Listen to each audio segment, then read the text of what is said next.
Hello everyone, स्वागत है आप सभी का माई एग्जाम यूट्यूब चैनल पर। तो आज की वीडियो में हम करेंगे कंप्यूटर मैराथन। जितना भी आपका कंप्यूटर का सिलेबस है सभी की सभी हम रिवीजन करेंगे क्वेश्चन की मदद से। ठीक है, क्वेश्चन के जो हेल्प से हम कंप्यूटर जो हम रिवाइज करेंगे, जो आपके आने वाले एग्जाम के लिए बहुत ही इंपॉर्टेंट होगा। यदि आपने हमारी मैथ, रीजनिंग, इंग्लिश की मैराथन क्लास नहीं देखी है तो वो भी आप जरूर देखिएगा। आपके आने वाले एग्जाम के लिए बहुत ही इंपॉर्टेंट होने वाली है वो वीडियो। तो आपको अलग से जो प्लेलिस्ट बनी हुई मिल जाएगी मैराथन क्लास की, वहां पर आप देख सकते हैं। तो स्टार्ट करते हैं। यदि आप चैनल को पहली बार देख रहे हैं तो सब्सक्राइब जरूर कर लें और कमेंट करके जरूर बताइएगा आपको वीडियो कैसी लगी। तो पहला क्वेश्चन है, कंप्यूटर हम पढ़ रहे हैं तो सबसे पहले जो आपका क्वेश्चन पूछा जाता है सबसे इंपॉर्टेंट है, कंप्यूटर जो है किस शब्द से मिलकर बना है। तो एग्जाम में बहुत बार ये क्वेश्चन पूछा गया है, जो कंप्यूटर है ये कंप्यूट शब्द से मिलकर बना है। कंप्यूटर कौन से शब्द से बना है? कंप्यूट। ठीक है, जिसका मतलब क्या होता है हिंदी में? गणना करना। क्या होता है? गणना करना। ये क्वेश्चन आपका बहुत बार पूछा गया है कि जो कंप्यूटर है कंप्यूटर शब्द से मिलकर बना है, जिसका मतलब क्या होता है? गणना करना होता है। और इसको कंप्यूटर को हम हिंदी में क्या बोलते हैं? संगणक।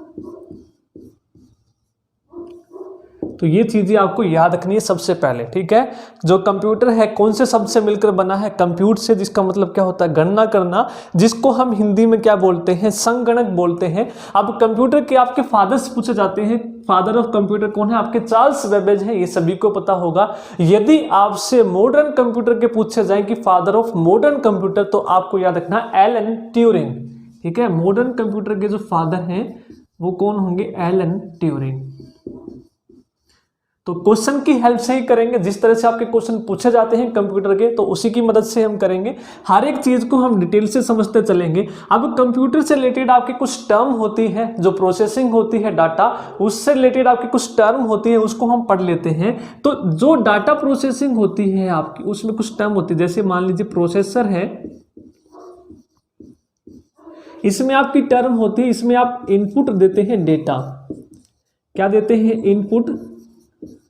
और प्रोसेसर जो है प्रोसेसिंग करके आपको क्या देता है? आउटपुट, जिसको हम क्या बोलते हैं? इंफॉर्मेशन। तो यहां से क्वेश्चन जो आपका बनता है, क्या बनेगा? जो डेटा होता है आपका, इसको हम क्या बोलते हैं? यानी कि प्रोसेसर में आप कुछ ना कुछ इनपुट देंगे, यानी कि रे डेटा देंगे, और उसको वो फाइनली प्रोसेस करके आपको क्या दे देगा? इंफॉर्मेशन दे देगा। तो आपने प्रोसेसर को क्या दिया? अव्यवस्थित डाटा। क्या दिया?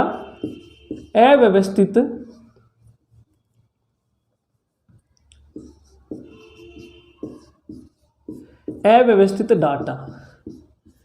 ठीक है, जो भी आपने डेटा दिया वो ऑर्डर के फॉर्म में नहीं है, तो आपसे पूछा जाएगा जो रे डेटा होता है, जो अव्यवस्थित डाटा होता है, उसको हम क्या बोलते हैं? तो उसको हम बोलते हैं रे डेटा। यानी कि इनपुट आपने दिया और फिर डाटा प्रोसेसिंग क्या करेगा? जो प्रोसेसर है इस डाटा की क्या करेगा? प्रोसेसिंग करेगा।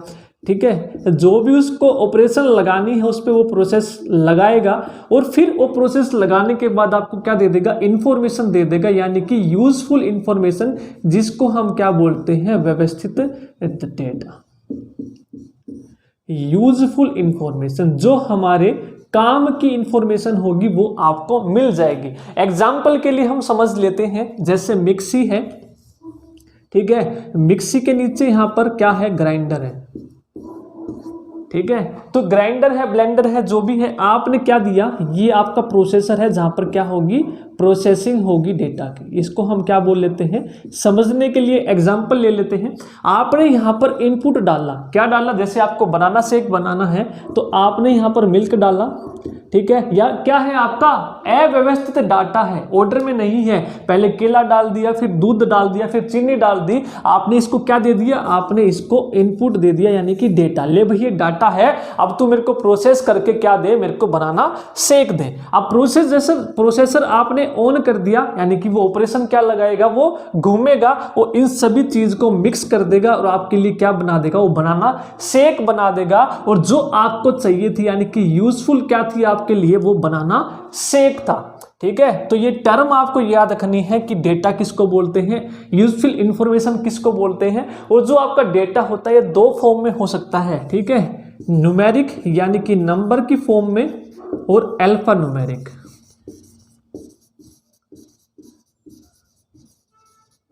दोनों की फॉर्म में हो सकता है। न्यूमेरिक जैसे आपके नंबर हो गए, रोल नंबर हो गया, हाउस नंबर हो गया, जो भी चीज नंबर की फॉर्म में हो वो क्या होगी, न्यूमेरिक डाटा। अल्फा न्यूमेरिक यानी कि अल्फाबेट भी होंगे, जैसा नाम हो गया, किसी का नाम है, जैसे माई एग्जाम है, ये क्या है, अल्फाबेट है सारे के सारे, ABCD वगैरह, ठीक है। इस फॉर्म में आपका डेटा हो सकता है दो फॉर्म में।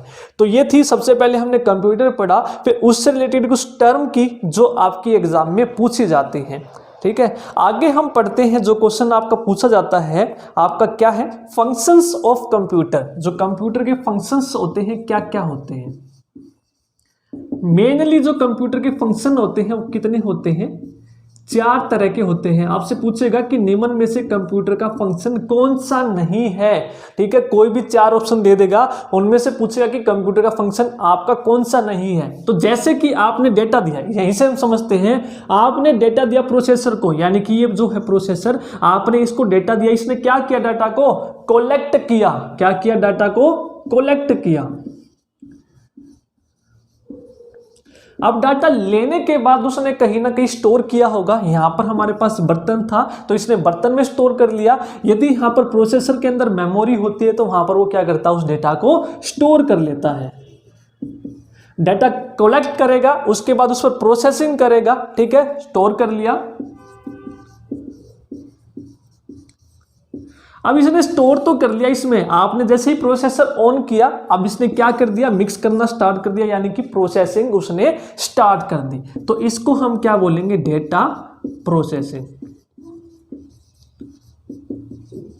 ठीक है। और जो लास्ट है, आपने इसमें से बाहर निकाल लिया बनाना शेक को, तो उसको हम क्या बोलेंगे, आउटपुट।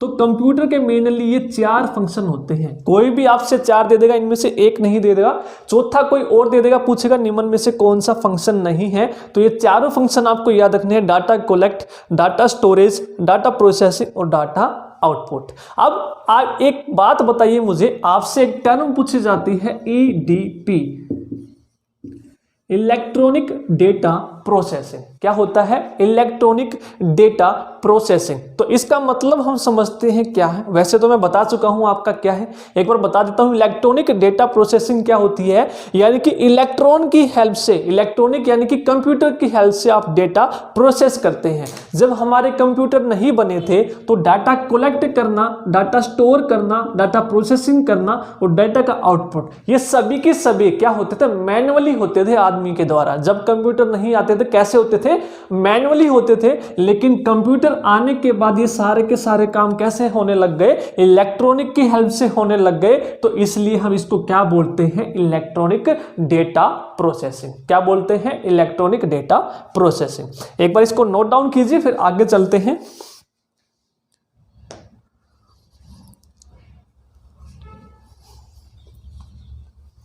ठीक है, ये टर्म याद रखनी है आपको। सबसे पहले हमने कंप्यूटर पढ़ा, हिंदी में मतलब क्या होता है, फिर कुछ हमने टर्म पढ़ी कंप्यूटर से रिलेटेड, ठीक है, डेटा किसको बोलते हैं, ठीक है। उसके बाद हमने फंक्शंस पढ़े, डाटा कलेक्ट करना, स्टोर करना, प्रोसेस करना, आउटपुट करना। उसके बाद हमने EDP पढ़ा। जो भी आपके क्वेश्चन पूछे जाते हैं उसी फॉर्म में हम पढ़ेंगे, क्वेश्चन की फॉर्म में। क्वेश्चन की फॉर्म में यदि आप पढ़ेंगे तो आपको एग्जाम में याद आएगा कि हमने हाँ ये क्वेश्चन पढ़ा था। अब आगे हम पढ़ते हैं, सबसे पहला जो है सरल यंत्र कौन सा है। तो सबसे पहला सरल यंत्र कौन सा था, जो सबसे पहला भाई सरल यंत्र था वो कौन सा था, एबेकस। सबसे सिंपल था और सबसे पहला था। और ये किसके द्वारा डेवलप किया गया था, 16वीं शताब्दी में ये किया था भाई चाइना ने। किसने किया था, चाइना में। सिंपल कैलकुलेशन, जमा घटा की चीजें हम इससे कर सकते थे, तो सरल इसलिए बोलते हैं, सिंपल था ये, ठीक है। इसको हम क्या बोलते हैं, एबेकस बोलते हैं। 16वीं शताब्दी में किसने किया था, ये चाइना के द्वारा। आगे चलते हैं, प्रथम जो मैकेनिकल एडिंग मशीन है वो कौन सी है, प्रथम पूछा गया है मैकेनिकल एडिंग मशीन।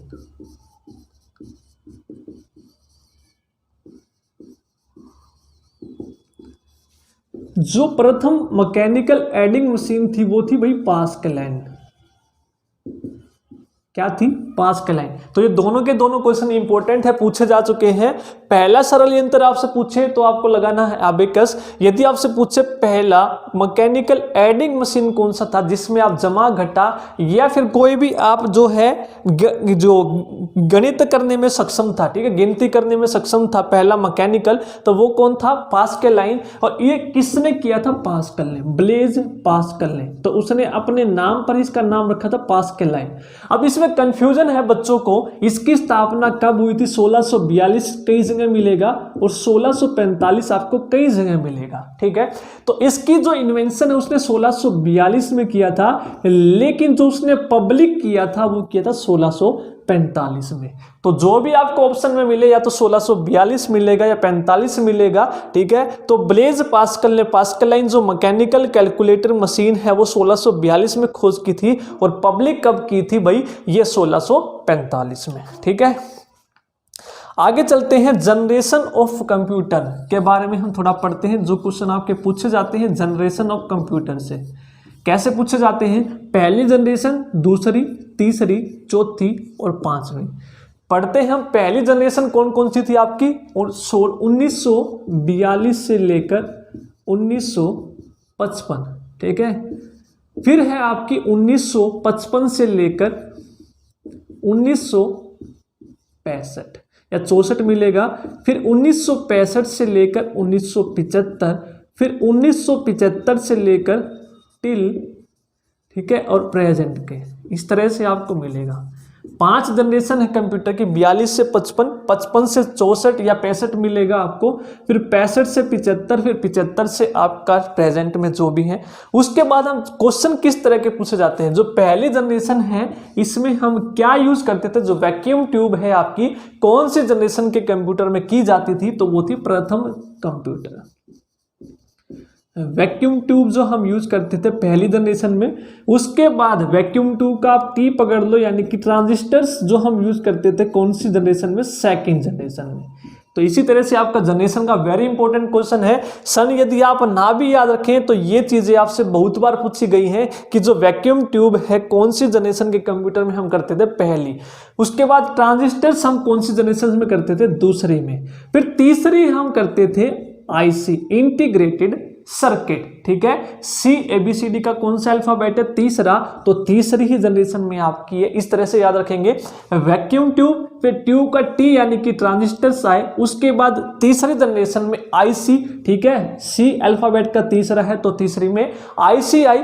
फिर आपका सबसे इंपॉर्टेंट जो पूछा गया है बार बार, माइक्रो प्रोसेसर। माइक्रो प्रोसेसर जो आई, या फिर हम बोलते हैं इनको VLSI, very large scale integration, ठीक है। VLSI या फिर माइक्रो प्रोसेसर कौन सी जनरेशन के कंप्यूटर में यूज होने लगे थे? 4th जनरेशन के कंप्यूटर में। उसके बाद V के बाद आगे थे अल्ट्रा लार्ज स्केल, ठीक है। वेरी लार्ज के बाद आपका आता है अल्ट्रा लार्ज, ठीक है। तो ये चीजें आपको याद रखनी है पांचों जनरेशन के लिए, vacuum tube, transistors, IC, micro processor और ULSI। इसके बाद जो अब हम करते हैं AIB यूज करते हैं, यानी कि आर्टिफिशियल इंटेलिजेंस भी हम यूज करते हैं, जिसमें कंप्यूटर जो है सोचने समझने में क्या है वो सक्षम है। अब आईसी की यहां पर बात हुई है तो आईसी से रिलेटेड आपका क्वेश्चन पूछा जाता है कि आईसी बनाने के लिए हम किसका यूज करते हैं? तो हम करते हैं भाई सिलिकॉन का यूज। तो इसका जो डेवलप है आईसी वो किसने की थी? वो की थी किल्बी ने। किसने की थी?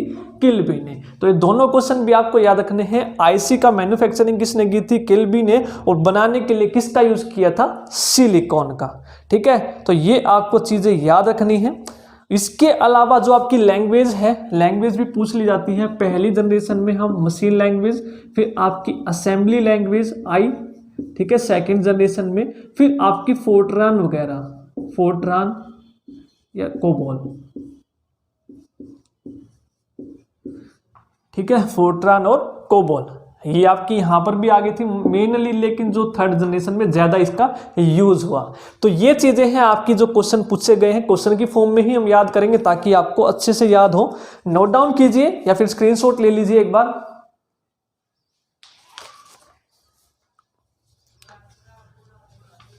तो चैप्टर वाइज जो आपके इंपॉर्टेंट क्वेश्चन है वो हम करते चलेंगे। मैं बताता भी चलूंगा कि मोस्ट इंपॉर्टेंट जो आपके हैं माइक्रो प्रोसेसर जरूर याद रखना कि माइक्रो प्रोसेसर कौन सी जनरेशन के कंप्यूटर में यूज होने लगे थे, 4th में, ठीक है। इंटीग्रेटेड सर्किट का है जो किसने किया था, JS किल्बी ने। इसमें क्या यूज किया था, सिलिकॉन। आगे चलते हैं। अब कुछ कंप्यूटर की फुल फॉर्म है, एडसेक आपको बताना है, एडसेक की फुल फॉर्म क्या है। एडसेक की जो फुल फॉर्म है भाई वो है इलेक्ट्रॉनिक डिले स्टोरेज। इसके नाम से ही क्वेश्चन बनेगा एक, electronic delay storage automatic computer. अब देखिए क्वेश्चन क्या पूछा जाएगा कि पहला स्टोर्ड प्रोग्राम कंप्यूटर कौन सा था आपका, पहला स्टोर्ड प्रोग्राम। अब इसकी फुल फॉर्म में ही नाम है इसका electronic delay storage automatic computer. तो पहला स्टोरेज जो है आपका स्टोर्ड प्रोग्राम, ठीक है, जिसके अंदर प्रोग्राम स्टोर किया गया था, तो वो कौन सा था, एडसेक। बहुत बार पूछा गया है तो ये आपको याद रखना है, एडसेक, ठीक है। डिजिटल स्टोरेज प्रोग्राम पर आधारित कौन सा कंप्यूटर था, तो एडसेक आपको याद रखना है, ठीक है। आगे चलते हैं। कंप्यूटर ऑन ए चिप किन कंप्यूटर को कहा जाता है, computer on uh chip.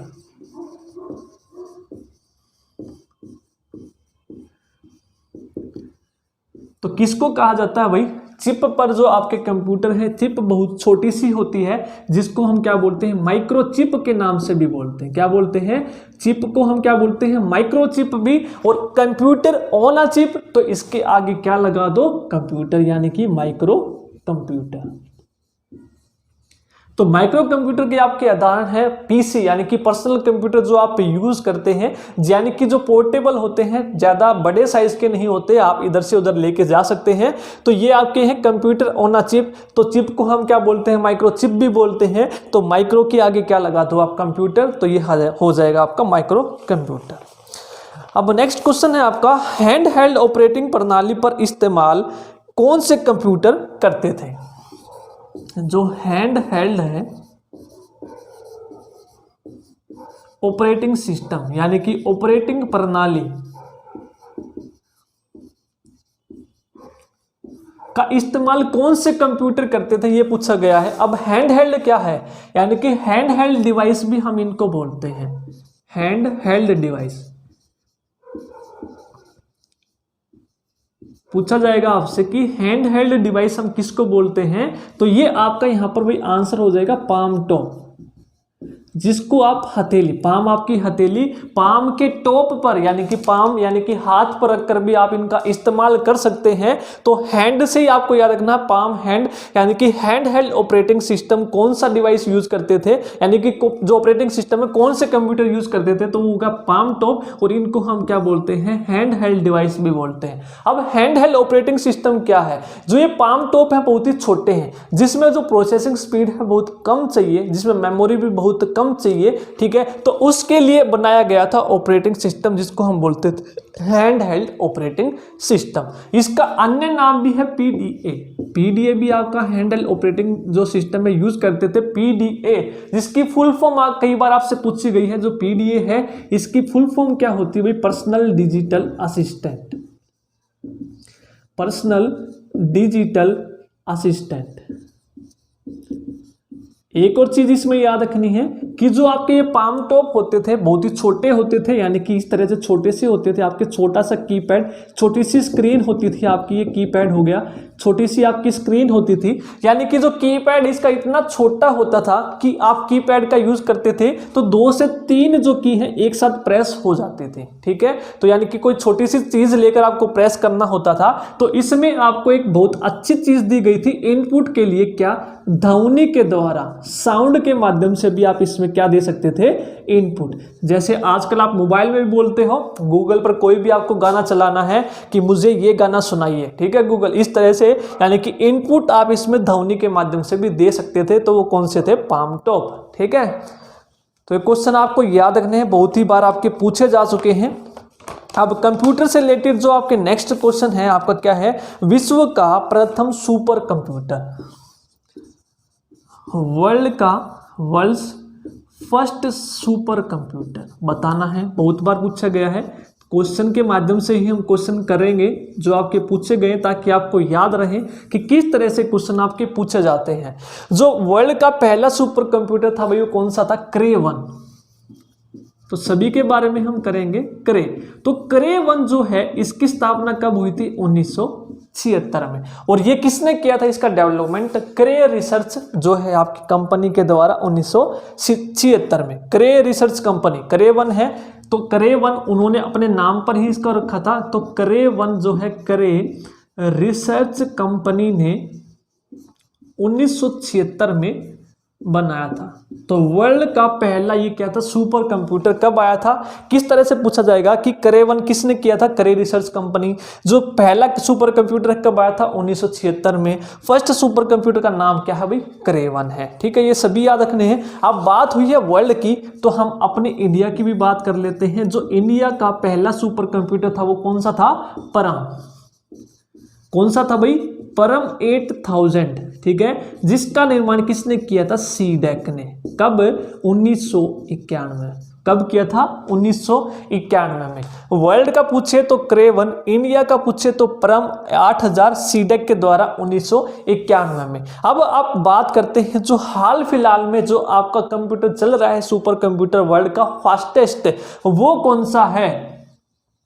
World का सबसे फास्टेस्ट जो सुपर कंप्यूटर है वो कौन सा है? तो वो है भाई फुगाकू।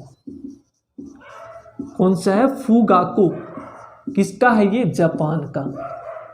दूसरे नंबर पर है समिट, SUMMIT, समिट है। ठीक है, ये किसका है? यूएस कंपनी ने बनाया है IBM के द्वारा। IBM यूएस बेस्ड आपकी कंपनी है, उसके द्वारा बनाया गया है। पहला पूछे तो फुगाकू जापान के द्वारा। दूसरा कौन सा है दूसरे नंबर पर? तो है समिट, जो है IBM के द्वारा इसका निर्माण किया गया था। ठीक है, तो ये याद रखना है। यदि हम बात करें अपने इंडिया का जो फास्टेस्ट है, अभी जो पहला पूछे तो परम हमारा है 8000। तो अभी बात करें तो वो कौन से नंबर का है? तो ये है परम। पहला भी परम है। अब जो फास्टेस्ट है वो भी परम है, लेकिन ये आपको याद रखना सिद्धि, परम सिद्धि AI। ठीक है, और इसकी जो रैंक है सुपर कंप्यूटर्स में वो कौन सी है? 62वीं। तो सुपर कंप्यूटर से रिलेटेड ये सभी क्वेश्चन आपको याद रखने हैं। वर्ल्ड का पहला क्रे 1 1976 क्रे रिसर्च कंपनी। अपना पूछे तो परम 8000 सीडेक के द्वारा 1991 में। जो अब फास्टेस्ट सुपर कंप्यूटर फुगाकू है जापान के द्वारा। दूसरे नंबर पर समिट है IBM के द्वारा, यूएस बेस्ड कंपनी है। और जो अपने इंडिया का है परम सिद्धि AI है, जिसकी रैंक कौन सी है? 62वीं है। ठीक है, आगे चलते हैं, एक बार नोट डाउन कीजिए फिर आगे चलते हैं।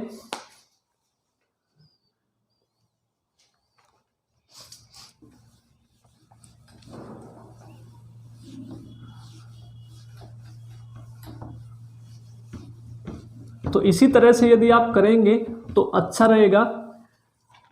आगे है नेक्स्ट क्वेश्चन है, डिजिटल घड़ी में कौन सा कंप्यूटर होता है? तो डिजिटल घड़ी है, अभी हमने बात की थी कंप्यूटर ऑन आ चिप, उसको आप क्या बोलते हैं? चिप को आप क्या बोलते हैं? माइक्रोचिप। माइक्रो के आगे कंप्यूटर लगा दो तो माइक्रो कंप्यूटर। तो जो डिजिटल घड़ी होती है इसमें कौन सा कंप्यूटर होता है? Micro computer. ठीक है, ये याद रखना, माइक्रो कंप्यूटर। अगला है कंप्यूटर के ALU में क्या होते हैं? जो कंप्यूटर होता है इसके ALU में क्या होते हैं? इसी तरह से पूछा जाएगा कंप्यूटर के ALU में डैश होते हैं। अब जो आपका CPU है, ये हमारा CPU होता है, CPU। इसके पार्ट होते हैं कौन कौन से? अब देखिए, कंट्रोल यूनिट, CPU का P हटा दो तो क्या बन गया? Control unit. ठीक है, ये आपका CPU के ALU जो है आपका CPU जैसा, CPU ALU दोनों में U है, तो ALU भी CPU का क्या होता है? पार्ट होता है। और क्या होता है? मेमोरी। ठीक है, और क्या होता है? मेमोरी। तो हमसे पूछा गया है कि CPU का पार्ट कौन सा? कंट्रोल यूनिट, यानी कि सभी फंक्शंस को कंट्रोल कौन करता है? Control unit. और ALU का काम क्या होता है? जितने भी अरिथमेटिक एंड लॉजिक यूनिट होती है आपकी, जितने भी अरिथमेटिक के फंक्शंस है वो सारे के सारे किसके द्वारा किए जाते हैं? ALU के द्वारा। इसके अंदर कौन से होते हैं? मान लीजिए आपने ALU को, कोई भी फंक्शन है, आपने ALU को आपने क्या दिया? इनपुट दिया। फिर वो क्या करेगा, अरिथमेटिक ऑपरेशन लगाएगा, जमा घटा जो भी करना है, तो ALU से बाहर आएगा आपका आउटपुट। जो ये ALU है इसके अंदर आपके होते हैं रजिस्टर्स। क्या होते हैं? रजिस्टर्स। कुछ स्पेशल बिट्स होते हैं जो आउटपुट को क्या करते हैं, स्टोर कर लेते हैं कुछ समय के लिए। ठीक है, तो उसको हम क्या बोलते हैं, रजिस्टर्स। तो ये आपको याद रखना है, जो ALU का जो आउटपुट होता है उसको कुछ समय के लिए स्टोर कर लेती हैं, तो स्पेशल बाइट्स होती हैं आपकी, तो उसको हम क्या बोलते हैं, हम बोलते हैं रजिस्टर्स। ठीक है, टेम्परेरीली स्टोर करता है यानी कि कुछ समय के लिए स्टोर कर लेता है ये, तो जिसको हम क्या बोलते हैं, रजिस्टर्स। तो रजिस्टर्स की बात हुई है, सबसे फास्टेस्ट मेमोरी आपकी है ये, फास्टेस्ट मेमोरी पूछे रजिस्टर्स। रैंक में सबसे ऊपर आती है रजिस्टर्स, उसके बाद आती है कैशे। टेम्परेरी स्टोरेज करता है किसको, किसके अंदर होते हैं ये, ALU के अंदर होते हैं, जो ALU के आउटपुट को स्टोर करता है कुछ समय के लिए यानी कि टेम्परेरी। अगला है रजिस्टर्स। सबसे फास्टेस्ट मेमोरी कौन सी होती है, हमने बात कर ली है कौन सी होती है, रजिस्टर्स। अब आगे हम बात करते हैं मेमोरी के बारे में। मेमोरी आपकी कितनी तरह की होती है, तो मेमोरी हमारी दो तरह की होती है। कंप्यूटर जो मेमोरी होती है, मेमोरी का अलग से मैं कंप्लीट चैप्टर आपको पढ़ा चुका हूं, यदि आपने नहीं देखा तो आप जरूर देखिएगा। हर एक चीज जो है मेमोरी की वहां पर मैंने पढ़ाई हुई है आपको, कि मेमोरी कितने तरह की होती है और हर एक मेमोरी का क्या काम होता है। अब जो मेमोरी होती है दो तरह की होती है हमारी, कौन कौन सी, प्राइमरी, दूसरी होती है सेकेंडरी। आपसे पूछा जाएगा कि जो प्राइमरी मेमोरी है इसको हम अन्य किस नाम से जानते हैं, तो हम इसको भाई अन्य जानते हैं मेन मेमोरी के नाम से। किस नाम से, मेन मेमोरी के। और जो सेकेंडरी है ये आपकी बैकिंग स्टोरेज मेमोरी भी है, इसका भी अन्य नाम क्या है, बैकिंग स्टोरेज। अब पार्ट बात कर लेते हैं भी, प्राइमरी मेमोरी आपकी कौन कौन सी होती है, तो प्राइमरी मेमोरी होती है रैम और रोम। कौन कौन सी होती है, रैम और रोम। रैम क्या होती है, रैंडम एक्सेस मेमोरी। ठीक है, रैंडम एक्सेस मेमोरी यानी कि वोलेटाइल होती है। कंप्यूटर में यदि इलेक्ट्रिक यानी कि विद्युत सप्लाई यदि चली जाए तो इसमें जितना भी डेटा है वो सारा का सारा क्या हो जाता है, खत्म हो जाता है। तो पूछा जाएगा इलेक्ट्रिक सप्लाई बंद होने के बाद उसमें जितना भी डेटा है वो सारा समाप्त हो जाता है, तो वो कौन सी मेमोरी है, तो वो होती है रैम मेमोरी। और एक आपकी होती है रीड ओनली मेमोरी। तो रीड ओनली का मतलब क्या है, नाम से ही पता चल रहा है, केवल और केवल आप इसको रीड कर सकते हो, इसमें कोई चेंजेस आप नहीं कर सकते हो। ये आपकी नॉन वोलेटाइल होती है, यानी कि विद्युत सप्लाई जाने के बावजूद भी इसमें डेटा ऐसे का ऐसा रहता है। जो रोम मेमोरी है, जब कंप्यूटर की हम मैन्युफैक्चरिंग करते हैं उसी दौरान इसको हम उसमें फिट करते हैं। ठीक है, तो ये सारी की सारी चीजें आपको याद रखनी है। रैम और रोम आपकी क्या क्या होती हैं, इनको हम सेमीकंडक्टर्स भी बोलते हैं। ठीक है, प्राइमरी मेमोरी का अन्य नाम क्या है, मेन मेमोरी, और इनको हम क्या बोलते हैं, सेमीकंडक्टर्स भी बोलते हैं। अब बात करते हैं हम सेकेंडरी या फिर बैकिंग स्टोरेज या फिर ऑक्सिलरी मेमोरी। तो इसकी टाइप आपकी कौन कौन सी है, जैसे हार्ड डिस्क हो गई, CD हो गई, पेन ड्राइव वगैरह होगी, तो ये सभी किसके उदाहरण हैं, हमारे सेकेंडरी के। ठीक है, जो भी हमें चाहिए नहीं अभी समय के लिए तो उसको हम स्टोरेज कर लेते हैं, जब हमें इसकी ज़रूरत होती है तो उसको हम मेमोरी में स्टोर करके हम उसको यूज कर सकते हैं बाद में। ठीक है, तो primary memory, secondary memory note down कीजिए, फिर आगे चलते हैं, क्वेश्चन करते हैं इसके आगे के।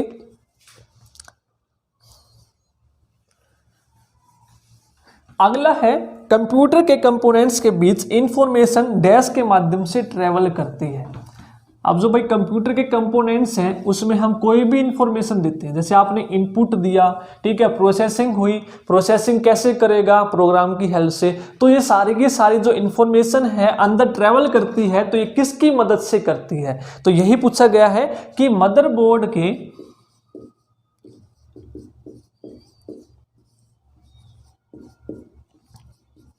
कंपोनेंट्स के बीच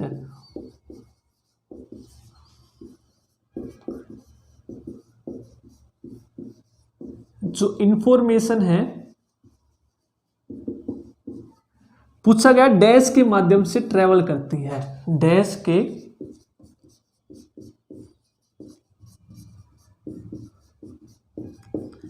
सिंपल सा नाम है। जब आपको भी ट्रेवल करना होता है तो किसकी मदद से करते हैं आप? बस। मेन आप किसकी तरफ से करते हैं? बस की। ठीक है, जो ज्यादा यूज होता है कौन सा है? होता है बस होता है। तो हम इसको क्या बोलते हैं? बस। इसका काम क्या होता है? मदरबोर्ड के जितने भी कंप्यूटर कंपोनेंट्स होते हैं उनके बीच में जो भी इंफॉर्मेशन ट्रेवल करती है वो बस की मदद से। अब देखिए बस आपकी जो टाइप होती है कौन कौन सी होती है? देखिए, पहली होती है आपकी कंट्रोल बस, फिर दूसरी होती है एड्रेस बस, तीसरी होती है डेटा बस, और इन तीनों को मिलाकर हम क्या बोलते हैं? सिस्टम बस। अब क्वेश्चन कैसे पूछा जाएगा? पहला क्वेश्चन तो हमने कर लिया कि मदरबोर्ड के कंपोनेंट के बीच जो इंफॉर्मेशन है डैश के माध्यम से ट्रेवल करती है, तो वो हो गई हमारी सिस्टम बस। अब सिस्टम बस के तीन, कंट्रोल बस या फिर आपकी एड्रेस बस या फिर डेटा बस। अब डेटा बस का काम क्या है? डेटा को कैरी करना। किसको कैरी करना? डाटा को इधर से उधर लेके जाना किसका काम है? डेटा बस का। या फिर एड्रेस बस है, एड्रेस के नाम से ही है, तो एड्रेस बस को कैरी करना, यानी कि जो है एड्रेस है, हर एक चीज का एड्रेस होता है मेमोरी के अंदर, तो उस एड्रेस को इधर से उधर कैरी करना वो किसका काम होता है? एड्रेस बस का काम होता है। अब कंट्रोल का काम क्या होता है? जितने भी कंट्रोल सिग्नल्स होते हैं उनको कैरी करना। हर एक बस का फंक्शन, उसके नाम उसके फंक्शन पर भी है, ठीक है, कंट्रोल सिग्नल्स को कैरी करता है। हर एक कंपोनेंट को कंट्रोल करना, सिग्नल्स जो कैरी करता है कि कैसे कैरी करना है, ठीक है, कैसे किसको कंट्रोल करना है, तो वो काम किसका द्वारा होता है? कंट्रोल बस के द्वारा, एड्रेस बस के द्वारा एड्रेस, और डेटा बस के द्वारा डेटा को। और इन तीनों को मिलाकर हम क्या बोलते हैं? सिस्टम बस बोलते हैं। आगे है, किस की का प्रयोग करके कर्सर को लाइन के प्रारंभ में या फिर डॉक्यूमेंट के प्रारंभ में भेजते हैं? अब ये हमारा है भाई डॉक्यूमेंट। इसमें आपने कुछ लिख रखा है, बहुत सारी लाइनें हैं, ठीक है, इधर आपका कर्सर है। इस कर्सर को आप ये क्वेश्चन अभी हाल फिलहाल में जो एग्जाम हुए थे उसमें भी पूछा गया था कि किस की का प्रयोग करके आप इस कर्सर को लाइन के शुरुआत में या फिर डॉक्यूमेंट के शुरुआत में लेकर जा सकते हैं? तो वो हमारी होती है कीबोर्ड पर होम की। कौन सी की होती है? होम की का यूज करके, ठीक है। तो वो कर्सर आपका उठ के कहां पर चला जाएगा? शुरू में। यदि आपको एंड में लेके जाना है तो कौन सी की हो जाएगी?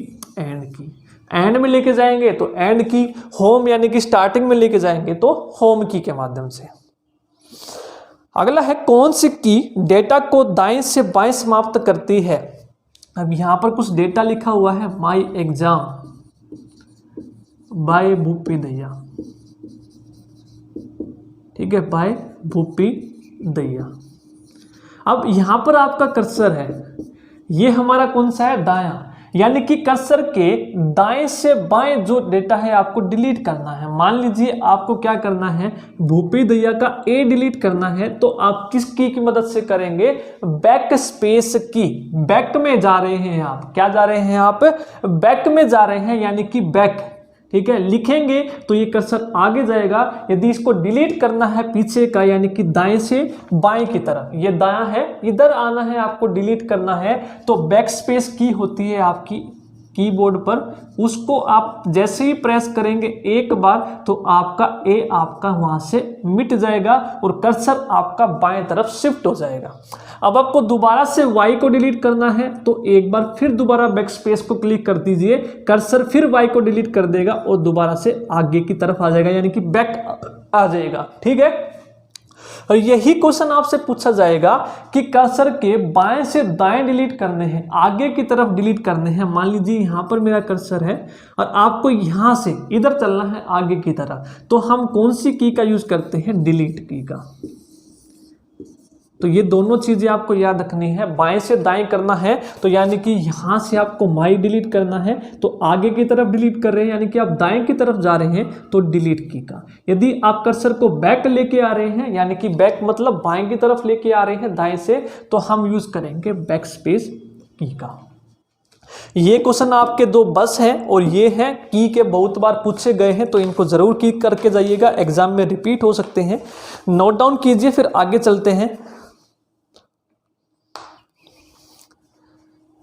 नेक्स्ट जो क्वेश्चन आपके पूछे जाते हैं, अभी हमने बात की थी आपकी प्राइमरी मेमोरी और सेकेंडरी मेमोरी। प्राइमरी मेमोरी में हमने पढ़ा था रैम और रोम, ठीक है, रैम और रोम पढ़ा था। तो किस मेमोरी के डेटा को बार बार रिफ्रेश करना होता है, तो कौन सी मेमोरी है,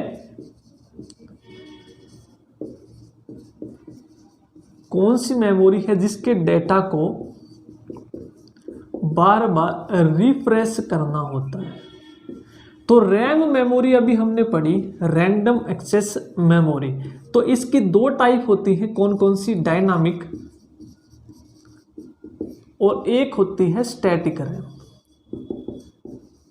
एक डायनामिक रैम, एक स्टैटिक रैम। जो स्टैटिक है उसमें हमें रिफ्रेशमेंट की जरूरत नहीं पड़ती, बार बार रिफ्रेश की जरूरत नहीं पड़ती हमें। लेकिन जो डायनामिक है, ठीक है, डायनामिक क्वांटिटी और स्टैटिक क्वांटिटी आप सभी ने पढ़ी होगी। स्टैटिक यानी कि टाइम के अकॉर्डिंग जो चेंज नहीं होती, डायनामिक यानी कि टाइम के अकॉर्डिंग चेंज होती है। तो यानी कि हमें इसमें बार बार रिफ्रेशमेंट की जरूरत पड़ती है, रिफ्रेश इसको करना होता है बार बार डायनामिक में। तो बार बार आप रिफ्रेश करेंगे तो इसमें जो है टाइम सबसे ज़्यादा लगेगा, क्योंकि आप इसको बार बार रिफ्रेश कर रहे हैं तो टाइम इसमें ज़्यादा लगेगा। इसमें रिफ्रेशमेंट की ज़रूरत नहीं पड़ती तो इसमें टाइम कम लगेगा, तो प्रोसेसिंग जल्दी होगी। तो इसलिए ये थोड़ी सी क्या होती है, एक्सपेंसिव होती है as compare to dynamic memory. Dynamic के मुकाबले महंगी होती है क्योंकि हमें इसमें रिफ्रेशमेंट की ज़रूरत नहीं पड़ती, टाइम ये कम लेती है। इसमें रिफ्रेश करना होता है डेटा को बार बार, तो टाइम कंज्यूम करेंगी, तो प्रोसेसिंग में थोड़ा सा समय लग जाएगा, आपको थोड़ी सी वेट करनी पड़ सकती है हाथों पे हाथ रख के। तो इसलिए ये सस्ती होती हैं, ये महंगी होती हैं। तो यही पूछा गया है, डेटा को रिफ्रेश करने की जरूरत, ठीक है, डायनामिक में रिफ्रेश करने की जरूरत नहीं पड़ती, तो स्टैटिक में। आपसे पूछा जाएगा कि कौन सी मेमोरी है जो आपकी एक्सपेंसिव होती है, स्टैटिक या डायनामिक, तो आप बता देंगे स्टैटिक। आगे चलते हैं, नेक्स्ट क्वेश्चन है, सीपीयू के संसाधन शक्ति को बढ़ाने के सीपीयू और रैम के मध्य कौन सा माध्यम प्रयुक्त होता है। तो सीपीयू की जो डेटा प्रोसेसिंग है उसको बढ़ाने के लिए, सीपीयू की डेटा प्रोसेसिंग को बढ़ाने के लिए, डेटा संसाधन की शक्ति को बढ़ाने के लिए, तो सीपीयू, ये हमारा सीपीयू है जो प्रोसेसिंग करेगा, और ये क्या है, सीपीयू, और पूछा है आपसे रैम यानी कि मेमोरी। इनके बीच हम कौन सा माध्यम यूज करते हैं, तो हम कौन सा करते हैं, हम करते हैं भाई कैसे मेमोरी। अब इसका काम क्या होता है इसको हम जान लेते हैं। रजिस्टर मेमोरी हमने पढ़ा, कुछ स्पेशल बाइट्स होती हैं जो टेम्परेरीली क्या करती हैं, जो एएलयू है उसके आउटपुट को स्टोर करती हैं कुछ समय के लिए, और वो कहाँ पर होती है, एएलयू में, ठीक है। तो यहाँ पर पूछा है कि सीपीयू और मेमोरी के बीच में आपका कौन सा माध्यम होता है जो सीपीयू के डेटा प्रोसेसिंग को क्या कर देता है, शक्ति को बढ़ा देता है, तो वो होता है कैसे मेमोरी।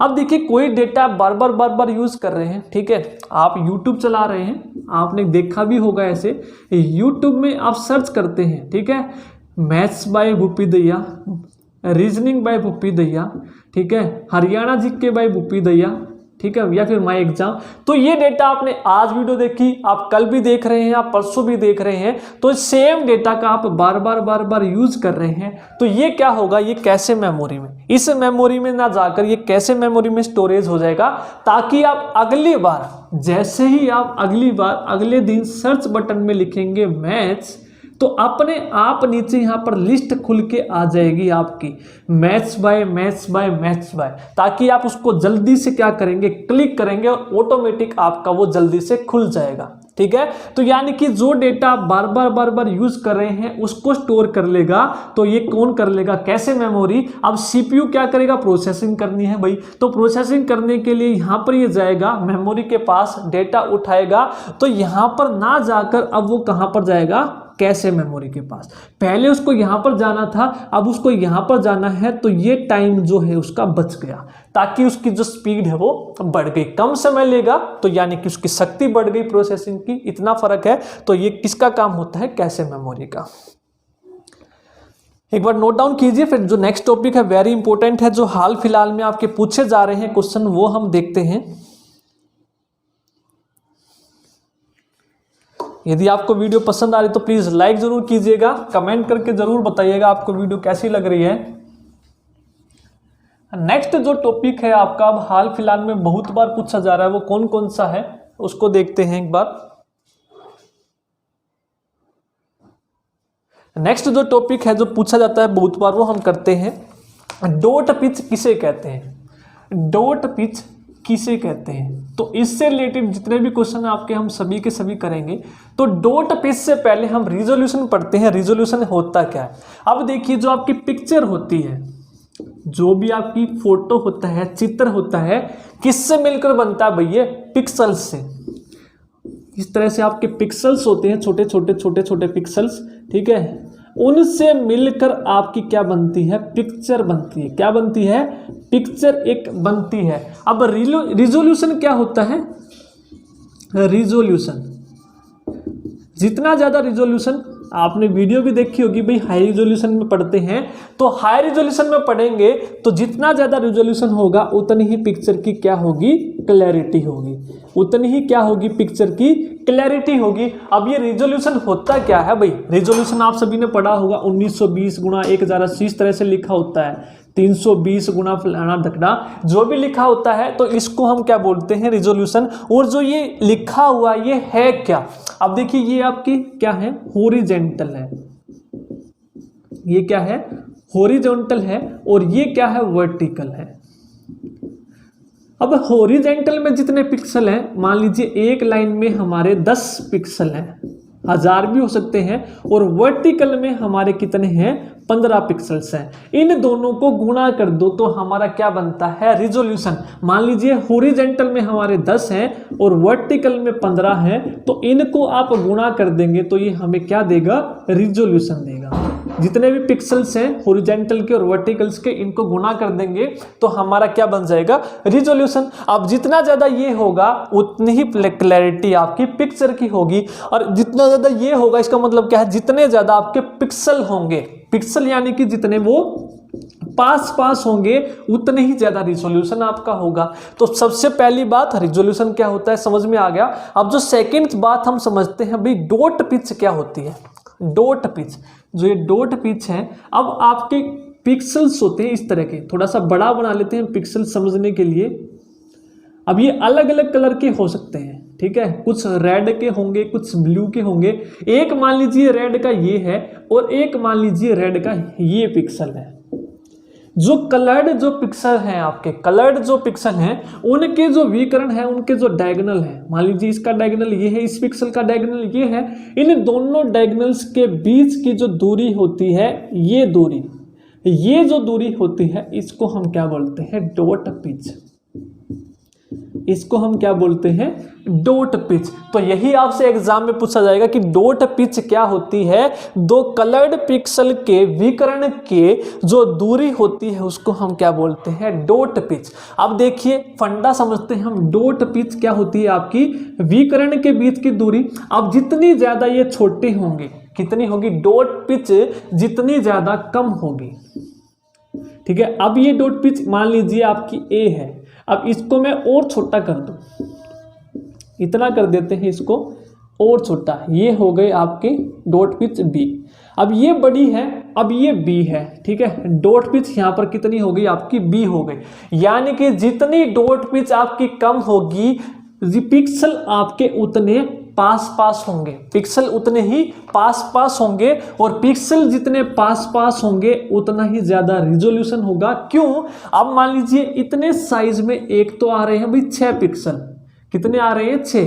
अब इतने ही साइज में डॉट पिच कम होने की वजह से जो पिक्सल हैं उनकी संख्या बढ़ जाएगी। अब संख्या बढ़ गई तो रिजोल्यूशन बढ़ गया, रिजोल्यूशन बढ़ गया तो पिक्चर की क्वालिटी बढ़ गई, ठीक है। तो इसीलिए कहते हैं पिक्सल ज्यादा होंगे तो रिजोल्यूशन आपका उतना ही अच्छा होगा। समझ में आ गई ये चीजें आपको, ठीक है। आज के बाद डॉट पिच और रिजोल्यूशन में आप कंफ्यूज नहीं होंगे भाई क्या होती है ये क्या नहीं होती है। आगे चलते हैं, पैरेलल पोर्ट्स और सीरियल पोर्ट्स। कुछ आपकी पोर्ट्स होती हैं कंप्यूटर में जो हम सीपीयू से जो आपके डिवाइस होते हैं उनको कनेक्ट करने के लिए यूज करते हैं पोर्ट्स। ठीक है, क्या करते हैं, पोर्ट्स। अब ये कितनी तरह की होती हैं आपकी, मेनली होती तो हम दो ही पढ़ते हैं, पैरेलल पोर्ट्स, दूसरी होती है आपकी सीरियल पोर्ट। मेन जो हम पढ़ते हैं दो, यहीं से आपके एग्जाम में क्वेश्चन पूछे जाते हैं, पैरेलल और सीरियल पोर्ट। लेकिन एक और पोर्ट के बारे में हम पढ़ेंगे यहां पर, फायर वायर। फायर वायर अब पढ़ते हैं भी पैरेलल पोर्ट्स होती क्या है। अब आपसे क्वेश्चन पूछा जाएगा कि प्रिंटर को सीपीयू से जोड़ने के लिए हम किस पोर्ट का यूज करते हैं, तो भाई आप आंसर लगाएंगे पैरेलल। पी से प्रिंटर, पी से पैरेलल। अब ये पैरेलल पोर्ट होती क्या है, पैरेलल पोर्ट्स क्या होती है भाई, 8 वायर्स होती हैं इसमें। कितनी होती हैं, 8 वायर्स होती हैं पैरेलल पोर्ट्स में, और हर एक वायर में से डाटा क्या होता है, आपका ट्रांसफर होता है। ठीक है, आपको कोई पिक्चर लेनी है, आप देखिए प्रिंटर में आप पिक्चर आप प्रिंट लेते हैं तो उसको बहुत सारा डाटा प्रोसेस करना होता है, तो इसलिए डेटा स्पीड इसकी, यानी कि बहुत सारा इसमें डेटा क्या होता है, एक टाइम में ट्रांसफर होता है। ठीक है, जिसमें 8 वायर हम यूज करते हैं, और 8 वायर्स में से एक साथ क्या होता है, जो आपका डेटा है वो ट्रांसफर होता है। तो इसीलिए जो पैरेलल पोर्ट्स हैं उसका यूज करते हैं हम प्रिंटर को सीपीयू से जोड़ने के लिए। ठीक है, ये चीजें आपको याद रखनी। दूसरा है सीरियल पोर्ट। अब सीरियल क्या है, सीरीज में, यानी कि एक टाइम में एक बिट ही आपका डेटा यहां पर जाता है, एक टाइम में एक बिट डेटा। ठीक है, एक टाइम में एक ही जाएगा, और इसमें क्या होता है, 8 वायर्स में से एक साथ पैरेलल ही चलेगा। ठीक है, इसलिए इसको हम क्या बोलते हैं, पैरेलल। ये 8 वायर्स हैं आपकी, इसमें भी, इसमें भी, इसमें भी, इसमें भी। ठीक है, पैरेलली समानांतर जा रहा है, तो पैरेलल पोर्ट इस तरह से याद रखेंगे। सीरियल पोर्ट में एक बिट डेटा एक बारी में जाएगा, और इसका यूज आप कहां पर करते हैं, तो इसकी स्पीड जो होती है बहुत ही स्लो होती है पैरेलल पोर्ट के मुकाबले। स्पीड स्लो होती है, तो इसका यूज हम कहां पर करते हैं, मोडेम को कनेक्ट करने के लिए, प्लॉटर को कनेक्ट करने के लिए। ठीक है, ये आपको याद रखने हैं, सीरियल पोर्ट का हम करते हैं, और बारकोड जो रीडर हम यूज करते हैं बारकोड को पढ़ने के लिए। भाई अब हमने पैरेलल पोर्ट तो पढ़ी है, सीरियल पोर्ट भी पढ़ी है, ये फायर वायर क्या होती है। अब फायर वायर क्या होती है, पैरेलल पोर्ट और सीरियल पोर्ट, इनसे भी हाई डेटा आपको ट्रांसफर जहां पर करना पड़े, very high data, very high data जहां पर आपको ट्रांसफर करना पड़ता है। ठीक है, वेरी हाई डेटा, वहां पर हम यूज करते हैं फायर वायर का। जैसे प्ले स्टेशन वगैरह आपके हो गए, ठीक है, जो प्ले स्टेशन हो गई, डीवीडी वगैरह होगी, हार्ड डिस्क हो गई, उसमें क्या होता है, डेटा बहुत सारा ट्रांसफर आपको करना पड़ता है इन दोनों के मुकाबले, तो वहां पर हम करते हैं फायर वायर का यूज। तो आपको याद रखना है, ऑडियो वीडियो और मल्टीमीडिया जो डिवाइसेज हैं उनको कनेक्ट करने के लिए हम किसका यूज करते हैं, फायर वायर का। पैरेलल पोर्ट का प्रिंटर के लिए, मोडेम, प्लॉटर और जो आपका बारकोड रीडर है उसको कनेक्ट करने के लिए हम किसका यूज करते हैं, सीरियल पोर्ट का। और ऑडियो वीडियो आपकी हो गए, उसका कनेक्ट करने के लिए हम किसका यूज करते हैं, फायर वायर का। नोट डाउन कीजिए, फिर आगे चलते हैं।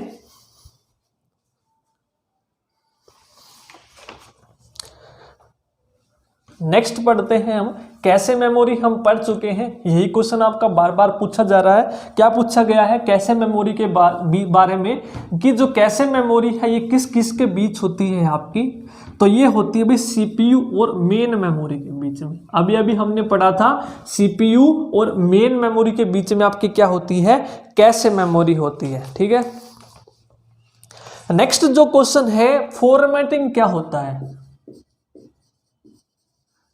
ये वही क्वेश्चन है जो आपके हाल फिलहाल में पूछे जा रहे हैं, वेरी इंपॉर्टेंट है।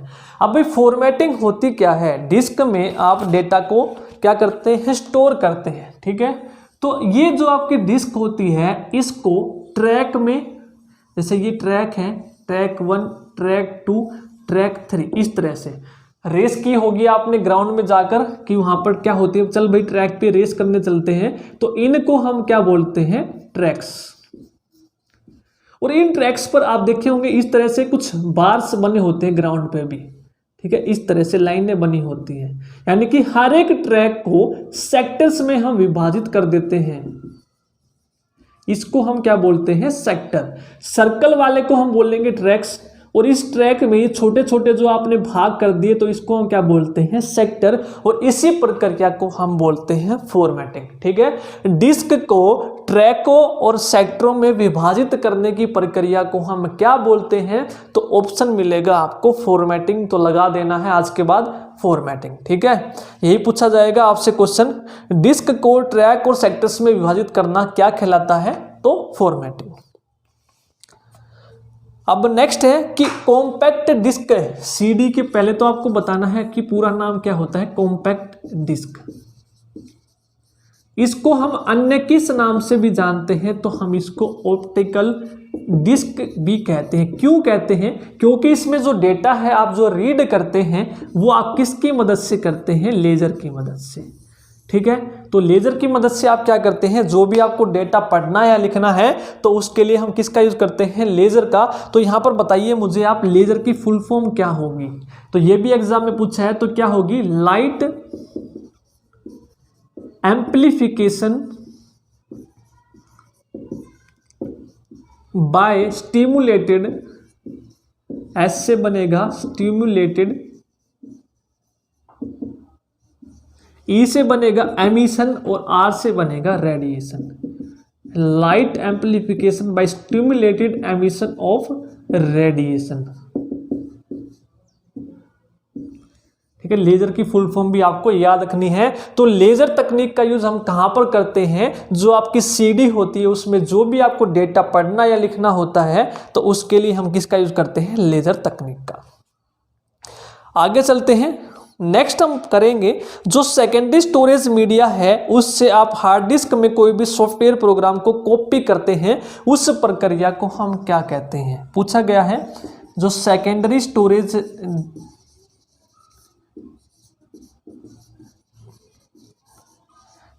स्टोरेज मीडिया से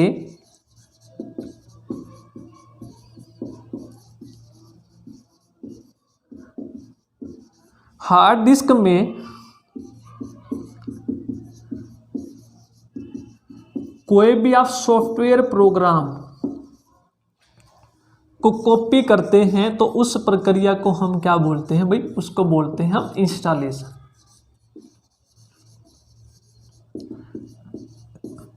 ठीक है, सेकेंडरी स्टोरेज जो मीडिया है उसमें से आप हार्ड डिस्क में क्या करते हैं, कोई भी सॉफ्टवेयर प्रोग्राम हो उसको आप कॉपी करते हैं तो उस प्रक्रिया को हम क्या कहेंगे, इंस्टॉलेशन। ठीक है, नोट डाउन कीजिए, आगे चलते हैं। नेक्स्ट जो हमारा टॉपिक बचा है इंपॉर्टेंट क्या है, कुछ कोड्स हैं जो हम पढ़ते हैं, ये भी आपके इंपॉर्टेंट है, कुछ नया डेटा आपका है। अब कोड्स होते क्या, सबसे पहले तो ठीक है, अब देखिए कोड्स पढ़ते हैं हम क्या होते हैं कंप्यूटर में। एक बार इंक डाल लेते हैं।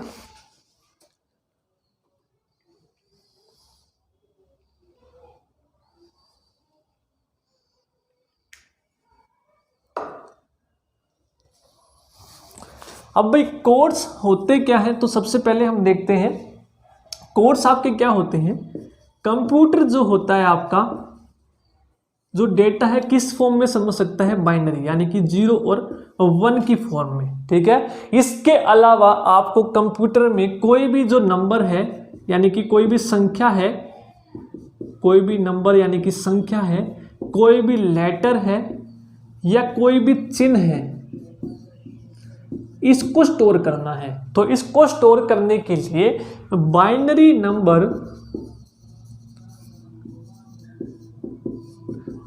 नंबर सिस्टम पर बेस्ड पर आधारित कुछ स्पेशल आपके क्या होते हैं, कोड होते हैं। तो उनको हम क्या बोलते हैं, कुछ स्पेशल आपके क्या होते हैं, कोड्स की जरूरत होती है, उनको हम क्या बोलते हैं, कंप्यूटर कोड्स बोलते हैं। अब कंप्यूटर जो समझता भाई 0-1 की भाषा समझता है, मशीन लैंग्वेज समझता है, लेकिन आपको यदि उसमें कोई भी अल्फाबेट है, कोई भी लेटर है, कोई भी संख्या है या कोई भी सिंबल है, वो आपको एंटर करना है कंप्यूटर में, तो उसको एंटर करने के लिए कुछ स्पेशल कोड्स की आपको जरूरत पड़ती है। और जो वे कोड्स होते हैं वो किस पर आधारित होते हैं, बाइनरी नंबर सिस्टम पर आधारित होते हैं। तो इन स्पेशल कोड्स को हम क्या बोलते हैं, कंप्यूटर कोड्स बोलते हैं। अब ये होते कितने तरह के हैं, 3 तरह के होते हैं मेनली। पहला बाइनरी कोडेड डेसिमल। दूसरा आपका होता है एस्की। तीसरा होता है आपका extended binary coded decimal interchange code, ठीक है, EBCDIC, ठीक है। ये 3 तरह के कोड होते हैं, तो इनको हम पढ़ते हैं बारी बारी से, ठीक है। तो इस कंप्यूटर कोड्स को हम 3 वर्ग में करते हैं, BCD। तो BCD की फुल फॉर्म क्या होती है? Binary coded decimal. इसके नाम में, इसके फुल फॉर्म में ही इसका मतलब क्या है? बाइनरी कोडेड डेसिमल, यानी कि जो भी डेसिमल है उनको हम कोड करते हैं किस फॉर्म में? बाइनरी की फॉर्म में। ये मान लीजिए 0 से 1 आपका कोई भी डेसिमल है, 0 1 2 3 इस तरह से 9 तक, तो इन हर एक डेसिमल को आप 4 उसके समूह में, 4 बाइनरी नंबर के समूह में रिप्रेजेंट कर सकते हैं 0 0 0। तो बाइनरी नंबर सिस्टम आप सभी ने पढ़ा होगा, यदि नहीं पढ़ा है तो बाइनरी नंबर सिस्टम जितने भी आपके कंप्यूटर के जो सिस्टम होते हैं, नंबर सिस्टम, वो मैंने पढ़ाए हुए हैं, तो वहां पर आप देख लेना। जो 0 होता है उसका मतलब क्या होता है? 4 बिट के समूह में आपको इसको रिप्रेजेंट करना है, तो क्या होगा? 0 0 0। यदि आपको 1 को रिप्रेजेंट करना है बाइनरी कोड में, तो क्या होगा? 0 0 0 1। इस तरह से 0 से 9 को लेकर, 0 से 9 से जितने भी डेसिमल है उन सब को आप 4 समूह के बाइनरी में रिप्रेजेंट कर सकते हो। तो इनको हम क्या बोलते हैं? इसको हम बोलते हैं BCD, बाइनरी कोडेड डेसिमल, ठीक है। क्या बोलते हैं? Binary coded decimal. दूसरा हम चलते हैं एस्की। तो एस्की क्या होती है? सबसे पहले तो full form American standard code for information interchange. अब देखिए, अमेरिकन स्टैंडर्ड कोड्स होते हैं ये किस लिए? इंफॉर्मेशन को इंटरचेंज करने के लिए, ठीक है।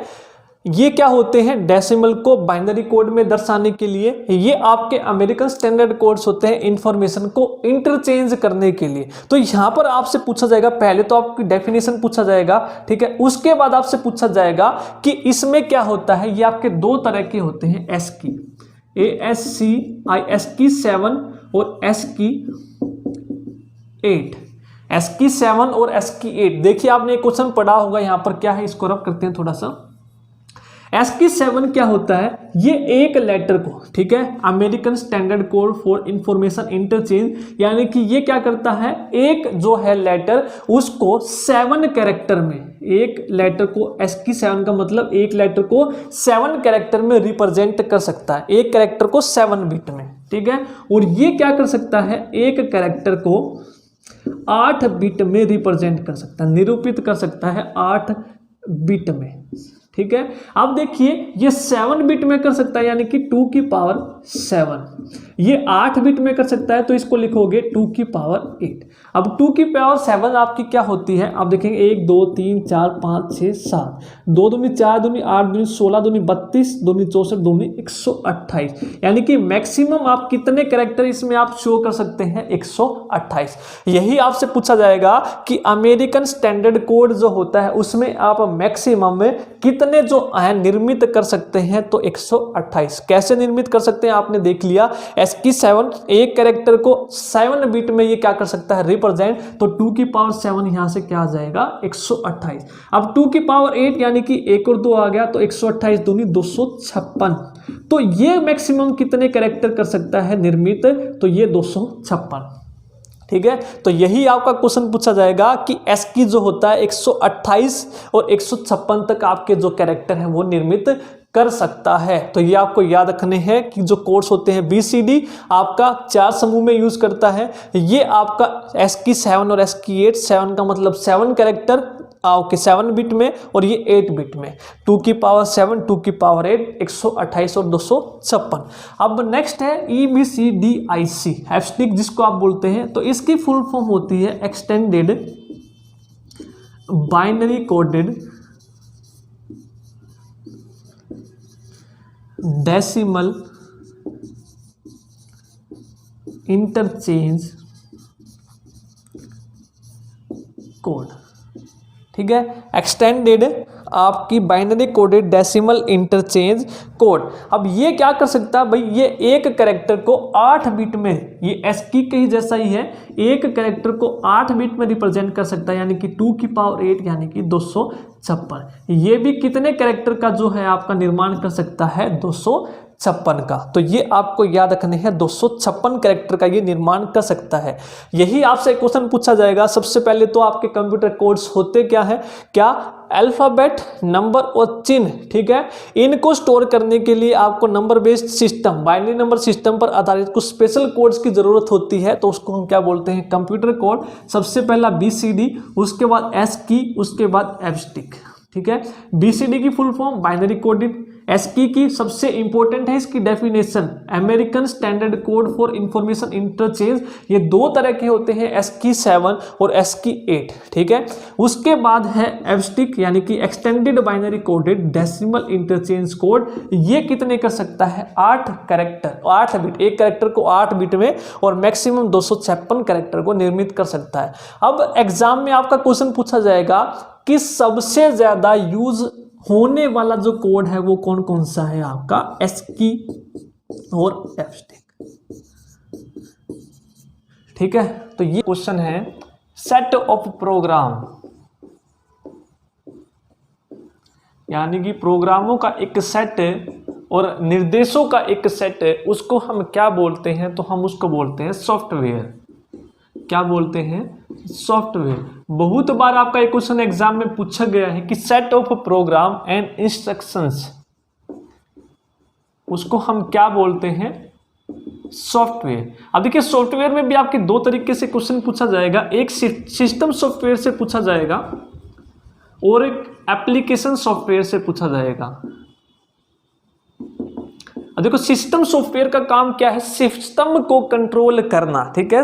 कंप्यूटर के आंतरिक जो कार्य हैं उनको कौन कंट्रोल करता है, सिस्टम सॉफ्टवेयर। आंतरिक कार्यों को कौन कंट्रोल करता है, सिस्टम सॉफ्टवेयर।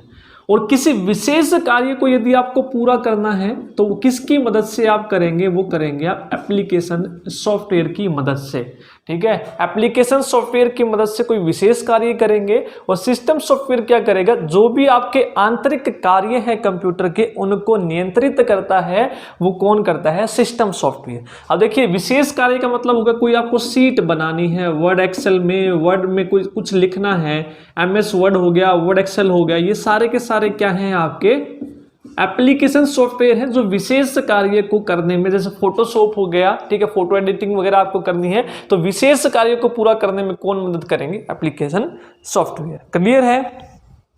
आगे जो आपका क्वेश्चन पूछा जाता है तो ये क्या पूछा जाएगा, यह कंप्यूटर की हार्ड डिस्क पर विभिन्न जगहों पर बिखरी हुई फाइलों को खोजकर उन्हें एक स्थान पर लेके आता है, तो उसको हम क्या बोलते हैं, डिस्क फ्रैगमेंटर। एग्जाम में आपका क्वेश्चन पूछा गया है ये डिस्क फ्रैगमेंटर। देखिए डिस्क फ्रैगमेंटर का काम क्या है, प्रोग्राम है आपका कंप्यूटर, ठीक है। कंप्यूटर के अंदर आपकी फाइलें बिखरी पड़ी हैं अलग अलग जगह पर, उन फाइल्स को क्या करता है, एक जगह लाके इकट्ठा करता है, ठीक है। बिखरी हुई फाइलों को क्या करता है, ये फाइल्स हैं आपकी, एक कहीं पर एक कहीं है, इनको सभी को कंबाइन करके क्या लेके आता है, एक जगह पर लेके आता है, तो वो कौन है आपका, वो आपका है डिस्क फ्रैगमेंटर। क्लियर है। तो ये नोट डाउन कर लीजिए। सबसे पहले सेट ऑफ प्रोग्राम्स क्या है, सॉफ्टवेयर। सॉफ्टवेयर के भी दो क्वेश्चन, आंतरिक कार्यों को कंट्रोल कौन करेगा, सिस्टम। विशेष कार्य को पूरा कौन करेगा, एप्लीकेशन सॉफ्टवेयर करेगा। जैसे आपको फोटो एडिटिंग करनी है, MS वर्ड में कोई आपको नोटपैड है, इसमें आपको कोई पैराग्राफ लिखना है, ये आपको कोई शीट बनानी है, वो सारे के सारी आप एप्लीकेशन सॉफ्टवेयर की मदद से करेंगे। और जो अलग अलग जगह पर बिखरी हुई फाइलें हैं उनको खोजकर एक जगह पर लेके आता है, वो कौन लेके आता है, डिस्क फ्रैगमेंटर लेके आता है। क्लियर है। तो ये दो क्वेश्चन आपके बहुत बार एग्जाम में पूछे गए हैं, तो दोनों के दोनों आप जरूर कर लीजिएगा। नेक्स्ट जो आपका क्वेश्चन पूछा जाता है वो आपके दो तरीके के क्वेश्चन पूछे जाते हैं, फर्मवेयर और फ्रीवेयर से, ठीक है। तो सबसे पहला आपका पूछा जाएगा combination of hardware and software. Combination of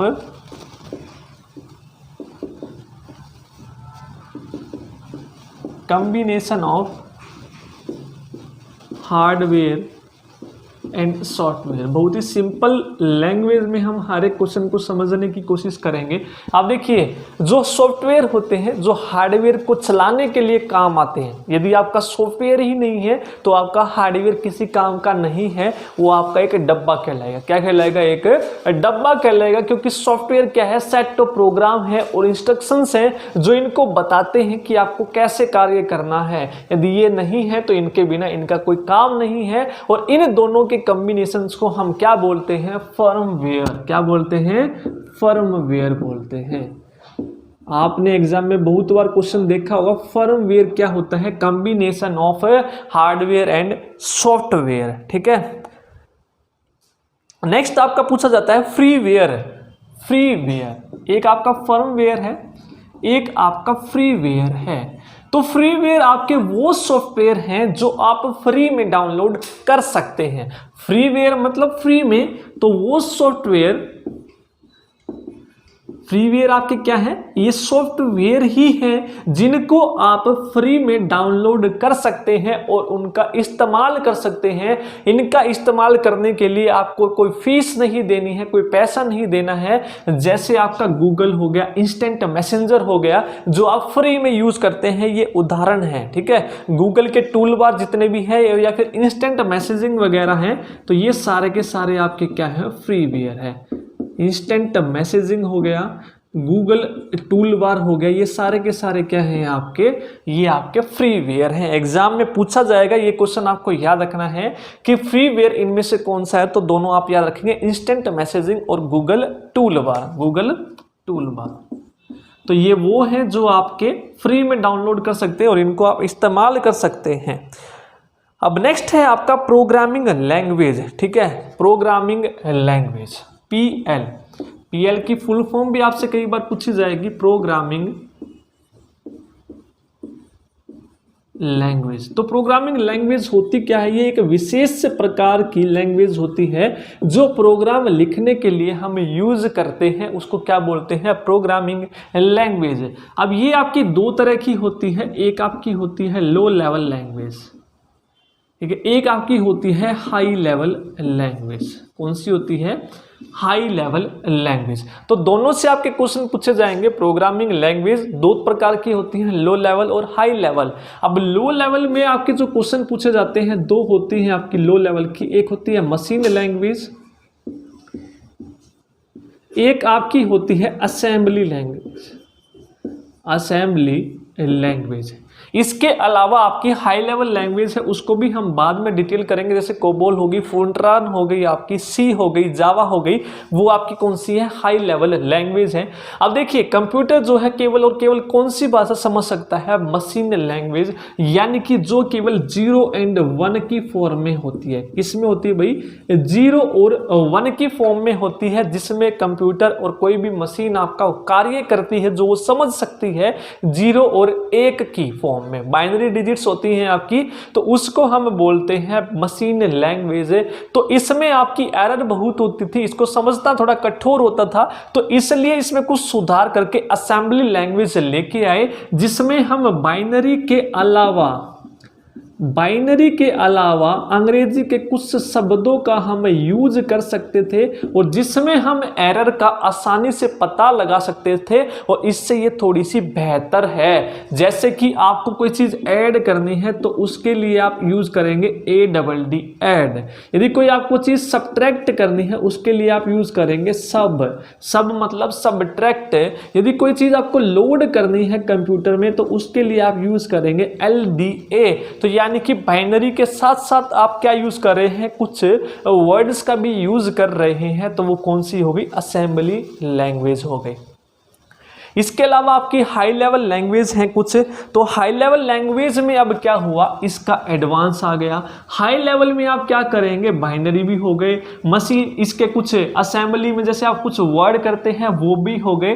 तो इसके अलावा आप गणित में जो हम यूज करते हैं विशेष चिन्ह या हम नंबर जो यूज करते हैं वो भी हम इसमें यूज करने लग गए हाई लेवल लैंग्वेज में। इसको पढ़ना और भी आसान है, इस्तेमाल करना भी आसान है, और इसमें ये एरर बहुत ही कम करता है तो इसका एडवांस कौन सा हो गया, हाई लेवल लैंग्वेज। क्लियर है। तो इसमें कुछ चिन्हों का भी हम यूज करते हैं, अंग्रेजी भाषा के वर्ड्स भी यूज करते हैं, संख्याएं भी यूज करते हैं हाई लेवल लैंग्वेज में। क्लियर है। तो हाई लेवल लैंग्वेज से जो आपके क्वेश्चन पूछे जाएंगे वो भी हम डिस्कस करेंगे। तो सबसे पहले हम मशीन लैंग्वेज आपने देख लिया GON1। अब देखिए, अब हमने पढ़ा कि मशीन जो पढ़ती है कौन सी लैंग्वेज पढ़ती है, हमारी मशीन लैंग्वेज। लेकिन हमने कोई प्रोग्राम हाई लेवल में लिख दिया और असेंबली लैंग्वेज में लिख दिया तो उसको तो मशीन समझेगी नहीं। तो उसको समझने के लिए पहले हमने हाई लेवल और असेंबली लैंग्वेज में लिखे हुए प्रोग्राम को क्या करना पड़ेगा, मशीन लैंग्वेज में बदलना पड़ेगा। और उनको हम बोलते हैं प्रोग्राम ट्रांसलेटर। क्या बोलते हैं, प्रोग्राम ट्रांसलेटर। यानी कि जो इन प्रोग्राम्स जो लिखे हुए हैं हाई लेवल या असेंबली लैंग्वेज में, उनको कन्वर्ट करेगा मशीन लैंग्वेज में। तो ये कितने प्रकार के होते, 3 होते हैं। कितने होते हैं भाई, 3। सबसे पहला हो गया असेंबलर। और देखिए असेंबलर के नाम से ही आपको पता है, एग्जाम में बहुत बार क्वेश्चन पूछा जाएगा ट्रांसलेटर से। असेंबलर का काम ही क्या है, असेंबली लैंग्वेज को मशीन लैंग्वेज में ये कन्वर्ट करेगा। क्योंकि कंप्यूटर को तो समझ में आएगी नहीं असेंबली लैंग्वेज, वो तो 0 और 1 समझता है। तो असेंबलर क्या करेगा, असेंबली लैंग्वेज को किस में बदल देगा भाई, मशीन लैंग्वेज में, MC मशीन लैंग्वेज में। क्लियर है। तो आपसे पूछा जाएगा कि असेंबलर क्या करेगा, असेंबली लैंग्वेज को मशीन लैंग्वेज में कन्वर्ट कर देगा। क्लियर है। उसके बाद आपका पूछा जाएगा कंपाइलर होता है और एक इंटरप्रेटर होता है। दोनों को हम साथ के साथ पढ़ेंगे, कंपाइलर और एक होता है इंटरप्रेटर। अब इन दोनों का काम तो एक ही है, लेकिन थोड़ा अलग तरीके से काम करते हैं। दोनों के दोनों करते क्या हैं, हाई लेवल लैंग्वेज को मशीन लैंग्वेज में कन्वर्ट करते हैं, या कह लो हाई लेवल को किस में बदलेंगे, लो लेवल लैंग्वेज में। तो HLL हाई लेवल लैंग्वेज को किस में बदलेंगे भाई, ये मशीन लैंग्वेज में। ये भी हाई लेवल लैंग्वेज को किस में बदलेगा, मशीन लैंग्वेज में।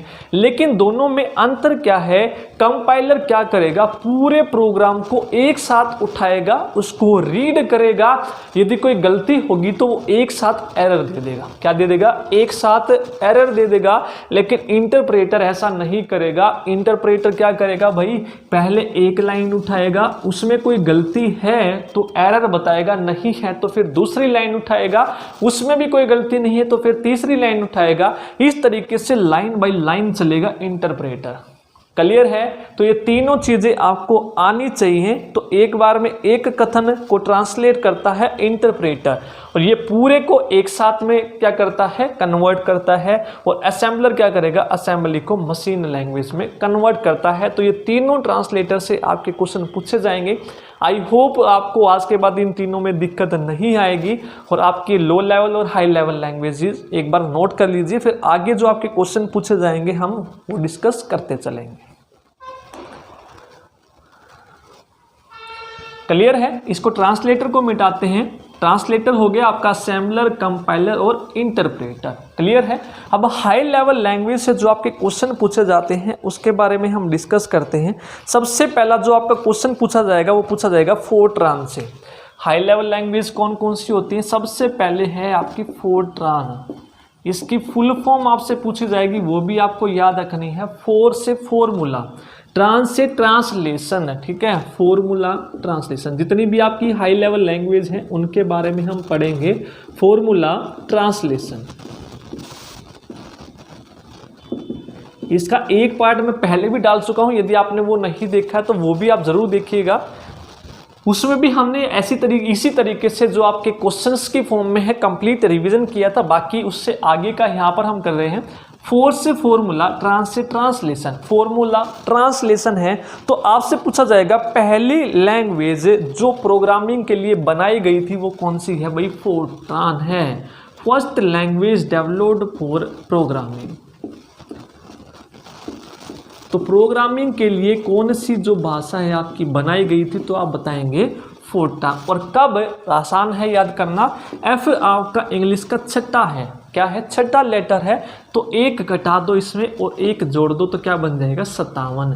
तो यानी कि 1957 में इसको डेवलप किया गया था फॉर्मूला ट्रांसलेशन को। और किसने किया था, जॉन बेकस ने। किसने किया था, जॉन बेकर्स। तो दो चीजें आपसे पूछी जाएंगी। जॉन बेकर्स ने पहली प्रोग्रामिंग लैंग्वेज डेवलप की गई थी फोर्ट्रान फॉर्मूला ट्रांसलेशन कब? 1957 में। क्लियर है? तो ये आप याद रखेंगे। उसके बाद आपसे पूछा जाएगा, जो ज़्यादातर पूछा जाता है, एल्गोग भी है आपकी, एल्गोल। ठीक है, एल्गोरिथमिक लैंग्वेज। एल्गो से क्या बनेगा? एल्गोरिथमिक, एल से लैंग्वेज, एल्गोरिथमिक लैंग्वेज। ठीक है, एल्गोरिथमिक लैंग्वेज। इसके जस्ट बाद आई थी ये 1958, फोर्ट्रान के बाद 1958 में आई थी आपकी एल्गोल। और ये किस लिए यूज हुई थी? कैलकुलेशंस के लिए। तो आप याद रखेंगे एल्गोरिथमिक, यानी कि एल्गोरिथम जो भी आप लगाते हैं कैलकुलेशन के लिए, तो उसमें आपकी ये यूज हुई थी एल्गोल। क्लियर है? नेक्स्ट जो आपकी लैंग्वेज पूछी जाती है वो है कोबोल। कोबोल, इसकी फुल फॉर्म है, सबसे पहले तो इंपॉर्टेंट जो आपसे पूछी जाएगी, सी से कॉमन, CO कॉमन, बी से बिजनेस, कॉमन बिजनेस, ओ से oriented, common business oriented, L से लैंग्वेज। ठीक है, तो इसकी फुल फॉर्म में ही है इसका use, common business oriented language, यानी कि बिजनेस के पर्पज से बनाई गई थी आपकी कोबोल। ये आपको याद रखना है। और कब? ठीक इसके अगले साल 1959 आप याद रखेंगे, 1959। COBOL common business oriented language, और बिजनेस पर्पज से ये बनाई गई थी। क्लियर है? तो ये तीन आप एक बार नोट डाउन कर ले, उसको बाद हम जो आगे के जो क्वेश्चंस हैं हाई लेवल से जो पूछे जाते हैं वो हम करेंगे। Fortran, ALGOL, COBOL. क्लियर है? फुल फॉर्म के साथ साथ सनबीन का याद रखना है, पूछा जाता है। नेक्स्ट जो आपकी पूछी जाएगी वो पूछी जाएगी बेसिक। प्रीवियस ईयर क्वेश्चन उठा के एक बार देख लेना, कितनी बार आपके ये जो क्वेश्चन हम करा रहे हैं पूछे गए हैं हाई लेवल लैंग्वेज से। Fortran, ALGOL, COBOL, basic.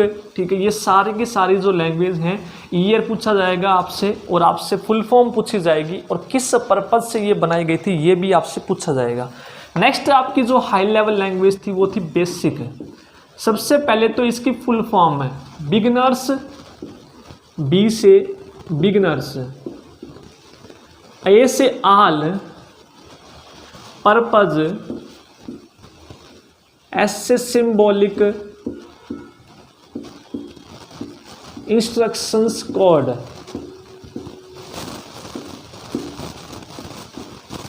कि ये आपको याद रखना है, बिगिनर्स, आल पर्पज। ठीक है, beginners, all purpose, symbolic, instructions code, और ये एजुकेशन। ठीक है, आप देखते हैं ना, एजुकेशन में यदि आपको आगे जाना है, आगे बढ़ना है, तो आपका बेसिक क्या होना चाहिए? याद रखने के लिए है बेसिक। यदि आपका ठीक है तो आप कुछ भी कर लेंगे, यदि आपका बेसिक ही ठीक नहीं है तो एजुकेशन में आप कुछ नहीं कर पाएंगे। तो इसलिए याद करने की ट्रिक है, तो बेसिक जो है आपकी एजुकेशन के लिए बनाई गई थी, beginners, all purpose, symbolic, instructions code, और ये 1964 में। ठीक है, किसके द्वारा? Kemeny and Kurtz. ठीक है, कूटर्स। तो यानी कि बेसिस की जो है कमी नहीं होनी चाहिए, तो वो आपके अंदर कूट कूट के भरा होना चाहिए। ये आप याद रख सकते हैं। कैमी और कूटर्स ने इसकी जो है डेवलप किया था। बेसिक की कमी नहीं होनी चाहिए, तो कमी से कैमी, ये आपके अंदर कूट कूट के भरा होना चाहिए, तो कूट से कूटर्स 1964 में एजुकेशन पर्पज से ये बनाई गई थी। तो ये सारी की सारी जो आपकी लैंग्वेज है, ये वो है जो आपकी पूछी जाती है, बहुत ही इंपॉर्टेंट है। नेक्स्ट जो आपकी लैंग्वेज पूछी जाएगी पास्कल। ठीक है, पास्कल का आपको सिर्फ ये याद रखना है, किसने डेवलप किया था? निकोलस विर्थ ने। निकोलस विर्थ ने किया था 1970-71। ये आप याद रखेंगे, 1970-71 एजुकेशन वर्क के लिए ही ये डेवलप की गई थी, बेसिक और पास्कल किसने की थी? निकोलस विर्थ ने 1970 और 71। नेक्स्ट जो आपकी पूछी जाएगी सी लेवल लैंग्वेज। सी जो है आपकी एक हाई लेवल लैंग्वेज है, सबसे पहले आपको ये पता होना चाहिए। इसका जो डेवलप किया था डेनिस रिची ने किया था। किसने किया था? Dennis Ritchie.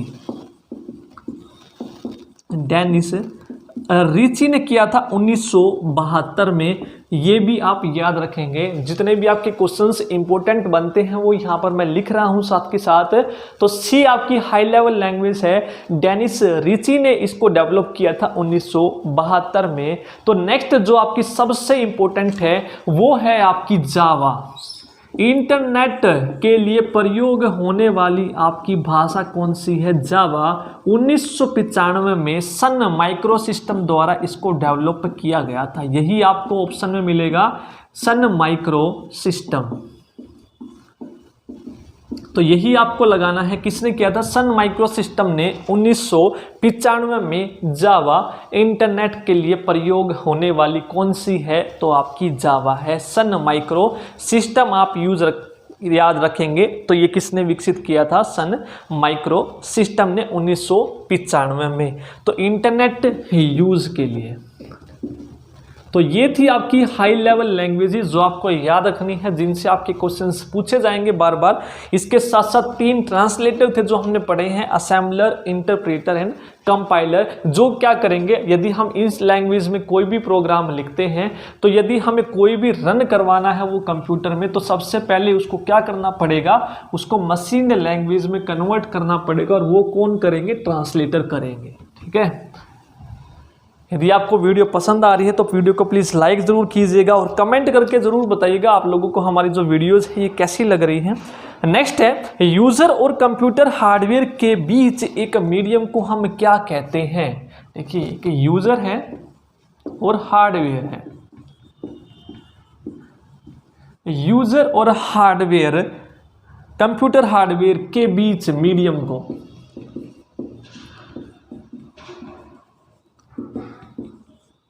देखिए, यूजर है, हम यूज कर रहे हैं। यदि आप मोबाइल से देखिए, ठीक है, यहाँ पर एक यूजर है, आप मोबाइल यूज करते हैं, तो इस हार्डवेयर ही तो है ये। ठीक है, कंप्यूटर हार्डवेयर आप यूज कर रहे हैं, मॉनिटर यानी कि कंप्यूटर को आप यूज कर रहे हैं। तो यूजर और हार्डवेयर के बीच जो आपका मीडियम होता है, जो आपको एक आसान बना देता है उस चीज को यूज करना, तो वो क्या होता है? Operating system. क्या होता है वो? Operating system.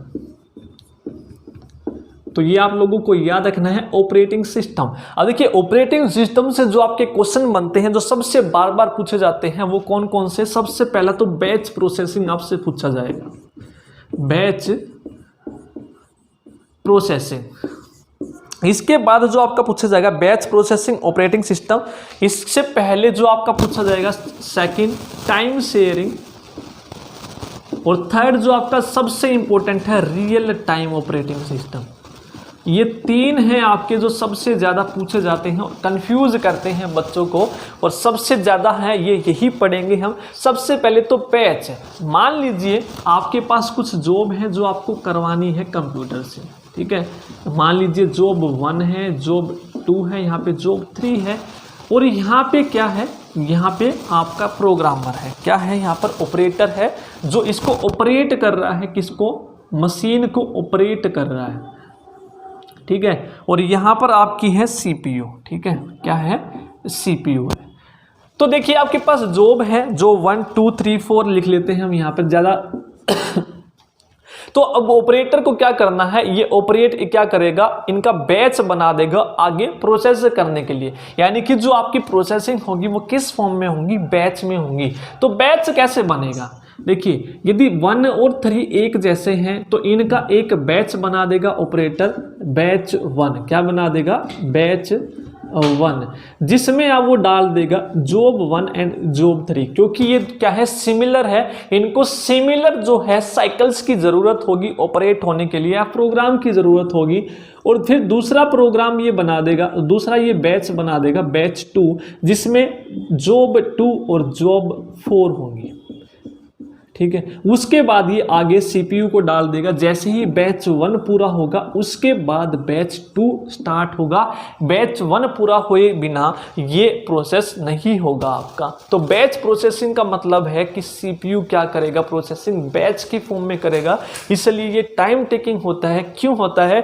जब तक बैच 1 पूरा नहीं होगा तो इसको वेट करना पड़ेगा उसको कंप्लीट होने के लिए। तो यानी कि सिमिलर जो जॉब है आपकी वो एक बैच के अंदर डाल दी जाती हैं प्रोसेसिंग होने के लिए। क्लियर है? तो ये चीज़ आपको यहाँ पर सिर्फ रिमाइंड रखनी है कि बैच में क्या होता है, बैच की फॉर्म्स में ही आके आपका प्रोसेस होता है। नेक्स्ट आपका आता है टाइम शेयरिंग। अब टाइम शेयरिंग में क्या करेगा, टाइम शेयर। अब देखिए आपको क्या करना है, सीपीयू है, अब सीपीयू को यूज करना है 4 बंदों को, क्या करना है, 4 बंदों को यूज करना है या फिर प्रोसेसिंग करानी है। सिंपल लैंग्वेज में समझेंगे हम, प्रोसेस है यहाँ पर 1, यहाँ पर प्रोसेस 2 है, यहाँ पे प्रोसेस 3 है, प्रोसेस 4 है, 1 2 3 और 4, 4 प्रोसेस हैं और वो सीपीयू में अपना कोई काम करवाना चाहते हैं। बिल्कुल सिंपल लैंग्वेज में चलेंगे, टाइम शेयरिंग। तो सीपीयू क्या करेगा, अपने प्रोसेसर का टाइम जो है इनको क्या कर देगा, शेयर कर देगा, अलॉट कर देगा छोटे छोटे टुकड़ों में, जिसको हम बोलते हैं टाइम स्लाइस या क्वांटम, टाइम स्लाइस या फिर उसको बोलते हैं क्वांटम। टाइम स्लाइस या क्वांटम क्यों बोला है कि जो अपने प्रोसेसिंग का ये टाइम इन चारों को देगा, वो क्या कर देगा, तोड़ देगा अपने प्रोसेसिंग का। मान लो इसको 5 सेकंड दे दिया, इसको भी 5 सेकंड दे दिया, इसको भी 5 सेकंड और इसको भी 5 सेकंड। क्लियर है? तो जब तक प्रोसेस 1 हो रहा होगा, इसमें प्रोसेस 1 हो रहा होगा तो इसको थोड़ा सा वेट करना होगा, और वो वेट नामात्र का होता है कि इसको पता ही नहीं चलता कि जब तक वो ऑपरेट होगा कि इसने वेट किया है या नहीं किया है। बिल्कुल नामात्र का वो वेट होता है पीरियड। और कई बार मान लीजिए टाइम स्लाइस जो दे दिया, क्वांटम जो दे दिया प्रोसेस ने, यदि वो इससे ज्यादा टाइम लेगा, ठीक है, 5 सेकंड अभी तेरे पास करना है, तू कर ले काम, नहीं तो फिर नेक्स्ट को। यदि वो इससे ज्यादा समय ले रहा है तो वो क्या करेगा, तू रुक जा थोड़ी देर के लिए, दूसरा वेट में है तो दूसरा क्या हो जाएगा, स्टार्ट हो जाएगा। क्लियर है? तो तब तक इसको वेट करना पड़ेगा। वेट भी ऐसा ही होगा, नामात्र का, कुछ सेकंड्स का होता है, कुछ यानी कि पता ही नहीं लगता कि इसने वेट किया है या नहीं किया है। क्लियर है? तो टाइम शेयरिंग में मतलब क्या है कि प्रोसेस का जो टाइम है वो सभी प्रोसेसिंग में शेयर होता रहता, जो भी प्रोसेस उनमें इक्वली शेयर होगा। क्लियर है? नेक्स्ट आता है हमारा रियल टाइम ऑपरेटिंग सिस्टम। तो रियल टाइम का मतलब क्या है कि जो कंप्यूटर है, एक बार इसको नोट डाउन कर लो, रब करते हैं, यहां पर समझते हैं फिर।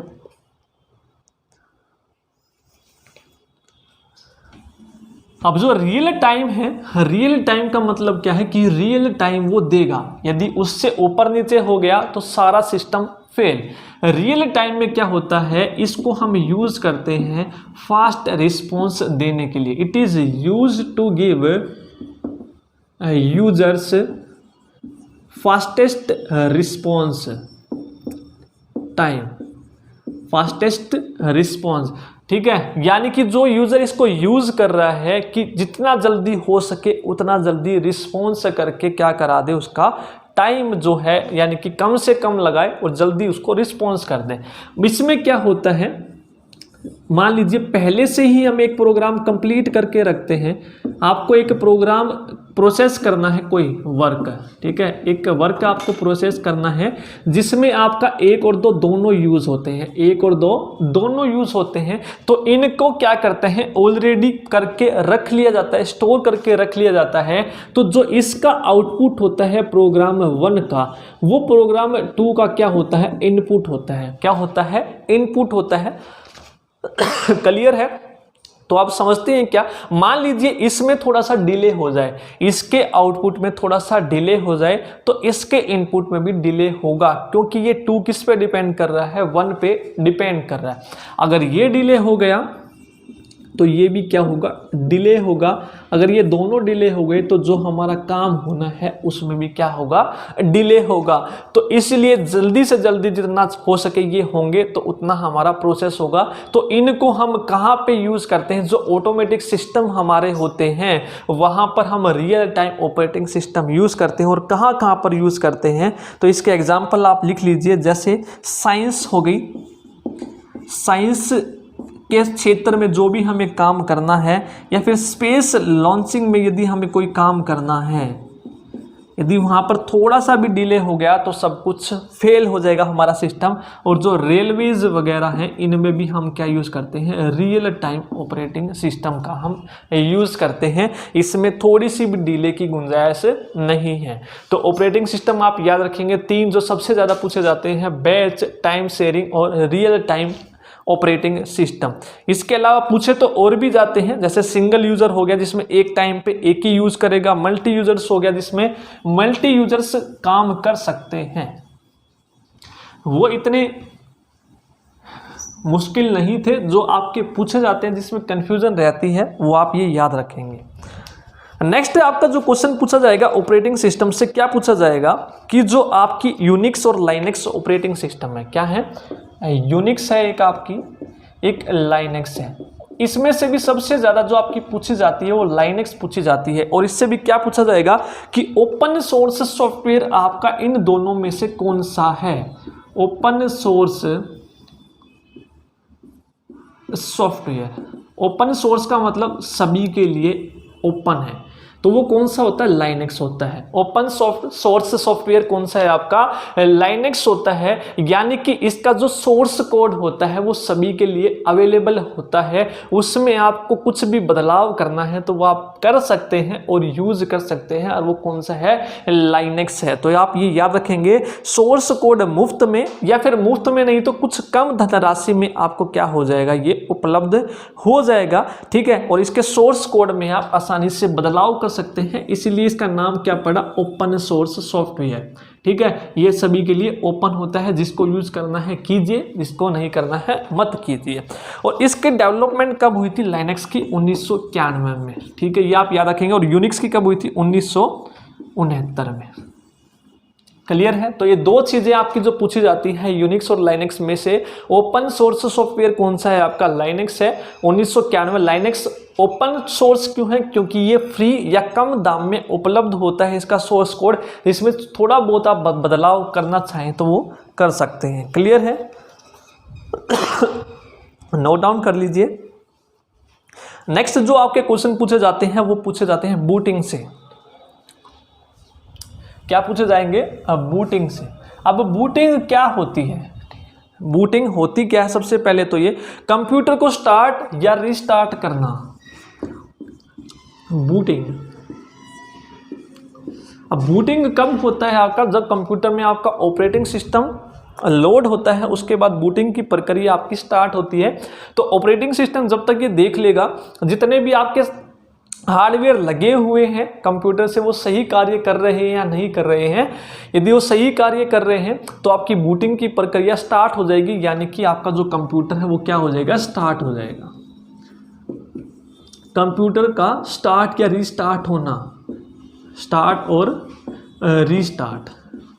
यदि वो बंद है तो स्टार्ट, यदि वो खुला है उसको दोबारा से रीस्टार्ट करना, दोबारा से चालू करना, उसको हम क्या बोलते हैं, बूटिंग बोलते हैं, ठीक है। तो बूटिंग में होता क्या है, सबसे पहले तो इसको बूटिंग क्यों बोलते हैं, तो बूटिंग में क्या होता है भाई, ऑपरेटिंग सिस्टम जो होता है आपका हार्ड डिस्क से, ठीक है, हार्ड डिस्क से कहाँ पे लोड होता है, वो रैम में। कहाँ पे होता है, हार्ड डिस्क से आपका वो रैम में लोड होता है, ठीक है। ये आपको याद रखना है, यदि पूछ भी लिया जाए तो बूटिंग में क्या होता है, तो बूटिंग में आप याद रखेंगे।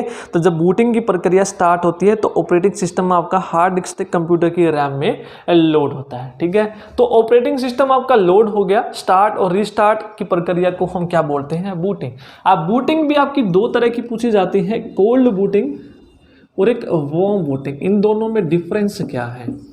अब देखिए कंप्यूटर आपका बिल्कुल बंद पड़ा है, वो कोल्ड है, ठीक है, यानी कि पहले से वो ऑन नहीं है, उसको आप स्टार्ट कर रहे हैं पहली बार, ठीक है। तो फर्स्ट टाइम उसको ऑन कर रहे हैं, फर्स्ट टाइम उसको ऑन कर रहे हैं तो क्या बोलता है वो, कोल्ड बूटिंग। यदि आपका कंप्यूटर ऑन है पहले से ही, वो ऑन रहेगा तो वो वार्म रहेगा, ऑन रहेगा तो वार्म रहेगा। उसको बंद करके दोबारा ऑन करना, ठीक है, दोबारा से रिस्टार्ट करना, मतलब रीस्टार्ट करना वो क्या होता है, वार्म बूटिंग होता है। सिंपल लैंग्वेज है, बिल्कुल साइंटिफिक लैंग्वेज नहीं समझनी है आपको, ज़्यादा पजल वाली नहीं समझनी है। कंप्यूटर को स्टार्ट करना उसको क्या बोलते हैं, कोल्ड बूटिंग, और पहले से ही स्टार्ट है उसको हम दोबारा रीस्टार्ट करते हैं, उसको क्या बोलते हैं, वार्म बूटिंग। क्लियर है? तो ये आपके थे कुछ इंपॉर्टेंट टॉपिक जो आप लोगों को करने थे यहाँ पर। उसके अलावा आपका जो क्वेश्चन है, कंप्यूटर तथा यूजर्स के बीच तस्वीर और रेखा चित्र के माध्यम से इंटरफेस स्थापित करने की प्रक्रिया को क्या कहते हैं। अब देखिए, कंप्यूटर और किसके बीच, कंप्यूटर और यूजर्स के बीच, कंप्यूटर्स और यूजर्स के बीच में तस्वीर और रेखा के माध्यम से, ये तस्वीर और रेखा चित्र के माध्यम से, कंप्यूटर और यूजर्स के बीच में तस्वीर और रेखा चित्र के माध्यम से इंटरफेस स्थापित करना, इंटरफेस स्थापित करना वो क्या कहलाता है, तो उसको हम बोलते हैं GUI, यानी कि ग्राफिक्स की मदद से। ठीक है, ये क्या है आपके ग्राफिक्स, तस्वीर या रेखा चित्र ग्राफिक्स की मदद से, ग्राफिकल यूजर इंटरफेस, इसकी फुल फॉर्म आप याद रखेंगे, ग्राफिकल यूजर इंटरफेस,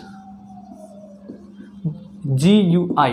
ठीक है, ग्राफिकल यूजर इंटरफेस, इसका काम क्या होता है, कंप्यूटर और यूजर्स के बीच में तस्वीर या रेखा चित्र के माध्यम से इंटरफेस स्थापित करना। आप कंप्यूटर के सामने बैठे हैं, जो आप यूज कर रहे हैं, मैं यूजर हो गया, सामने वाला क्या है, कंप्यूटर है। कंप्यूटर पर आप देखेंगे तस्वीर बनी होती है, यदि आपको व्हाट्सएप ऑन करना है तो तस्वीर बनी होगी, रेखा चित्र बना होगा, आप उसको दबा देंगे वो आपका खुल जाएगा। तो वो क्या है, ग्राफिक्स ही तो है। ठीक है, ग्राफिक्स की मदद से आप क्या कर रहे हैं, इंटरेक्ट कर रहे हैं कंप्यूटर के साथ। क्लियर है? तो GUI आप याद रखेंगे। नेक्स्ट है, यदि आपको टेक्स्ट कॉपी करते हैं तो वो कहाँ पर रखा जाता है। ये सारे के सारे वो क्वेश्चंस हैं जो आपके बार बार पूछे जाते हैं। इसको रब कर दें, बूटिंग और GUI। अब देखिए, आपका कोई टेक्स्ट है, आपने कॉपी कर लिया वो कंप्यूटर से, कंप्यूटर से कॉपी करने के बाद वो कहाँ पर रखा जाता है। टेक्स्ट आपने क्या किया, टेक्स्ट को सेलेक्ट कर लिया पूरा का पूरा और उसको कॉपी कर दिया। जैसे ही आपने वो कॉपी किया तो वो आपका कहाँ पर रखा जाएगा, क्लिप बोर्ड में। कहाँ पर रखा जाता है भाई, क्लिप बोर्ड में। अब क्लिप बोर्ड करेगा क्या, जो भी आपने चीज़ कॉपी की है उसको जहाँ पे भी लेके जाना है, एज ए बस का काम करेगा। बस आपकी स्टेशन पे आई, आप क्या हो गए, उसमें लोड हो गई, आपको अपने घर जाना है तो लेके जाएगा और घर पे उतार देगा, आपको पेस्ट कर देगा वहाँ पे। ठीक है, तो आपका कहने का मतलब क्या है, जो भी आपने टेक्स्ट कॉपी किया था वो क्लिपबोर्ड में आएगा। और क्लिपबोर्ड कहाँ पे लेके जाएगा, जहाँ भी जिस भी एरिया में आपको वो पेस्ट करना है। क्लियर है? तो ये आप याद रखेंगे, वो क्या होता है, क्लिपबोर्ड होता है। क्या होता है, क्लिपबोर्ड। तो क्लिपबोर्ड क्या करेगा, सूचना को एक जगह से दूसरी जगह वो लेके जाता है, क्लिपबोर्ड। नेक्स्ट है, कंप्यूटर को पुनः आरंभ करना। ठीक है, किसकी मदद से होता है, तो control CTRL del plus alt. तो ये 3 की होती हैं, कंट्रोल, डिलीट की और ऑल्ट की। यदि आप तीनों को एक साथ दबा देंगे तो आपका कंप्यूटर क्या होगा, पुनः स्टार्ट हो जाएगा, यानी कि रीस्टार्ट वो हो जाएगा। ठीक है, यदि मान लीजिए आप कंप्यूटर को काम कर रहे हैं, वो हैंग हो गया है, रिस्पॉन्स नहीं दे रहा है, कोई भी चीज़ दबाने से वो हिल नहीं रहा है, मूव नहीं कर रहा है कोई भी चीज़, तो आप क्या करोगे, कंट्रोल डेल्ट और आल्ट को एक साथ दबा दोगे, वो रीस्टार्ट हो जाएगा। ठीक है, पुनः आरंभ होना स्टार्ट हो जाएगा। क्लियर है? तो नेक्स्ट जो आपका क्वेश्चन पूछा जाएगा वो क्या होता है, प्रोग्राम के एग्जीक्यूट के लिए शॉर्टकट्स होते हैं। ठीक है, कोई भी आपको प्रोग्राम एग्जीक्यूट करना है, अब आपका कंप्यूटर का डेस्कटॉप है, क्या होता है, इस तरीके से आपने यहाँ पे देखा होगा, छोटे छोटे आपके डिब्बे बने होते हैं डेस्कटॉप पे। तो ये क्या होते हैं, प्रोग्राम्स होते हैं। यदि आपको ये प्रोग्राम्स एग्जीक्यूट करना है तो आप इस पर क्या करेंगे, डबल क्लिक करेंगे। ये तो अलग है। क्वेश्चन क्या है, प्रोग्राम के एग्जीक्यूट के लिए शॉर्टकट्स होते हैं, उनको क्या बोलते हैं, तो उनको हम बोलते हैं आइकन्स। तो ये आपके एग्जीक्यूट करने के लिए जो शॉर्टकट्स होते हैं इनको आप क्या बोलते हैं, आइकन्स बोलते हैं, जो यहाँ पर ये बने होते हैं। क्लियर है? क्या बोलोगे आप इनको, आइकन्स बोलोगे। क्लियर है? तो ये आपके कुछ रिवीजन क्लास थी कंप्यूटर की। यदि आपको वीडियो पसंद आई है तो कमेंट करके ज़रूर बताइएगा, और यदि आपने पहली वीडियोस नहीं देखी है तो वो भी आप ज़रूर देखिएगा। ठीक है, दोनों वीडियो में आपका लगभग जो आपके इंपॉर्टेंट टॉपिक हैं वही हमने कवर किए हैं। तो पहली वीडियो का भी लिंक मैं आपको डिस्क्रिप्शन बॉक्स में डाल दूंगा, तो वहाँ से भी आप ज़रूर देखिएगा कि पहली वीडियो में क्या क्या करवाया गया है। यदि आप पहली बार देख रहे हैं तो वीडियो को लाइक ज़रूर कीजिए, चैनल को सब्सक्राइब जरूर कर ले और शेयर ज़रूर कीजिए। जितना ज़्यादा आप शेयर करेंगे उतना ज़्यादा मुझे मोटिवेशन मिलेगा आप लोगों के लिए वीडियोज़ लाने के लिए। तो आज की वीडियो में इतना ही, नेक्स्ट वीडियो में मिलते हैं। धन्यवाद।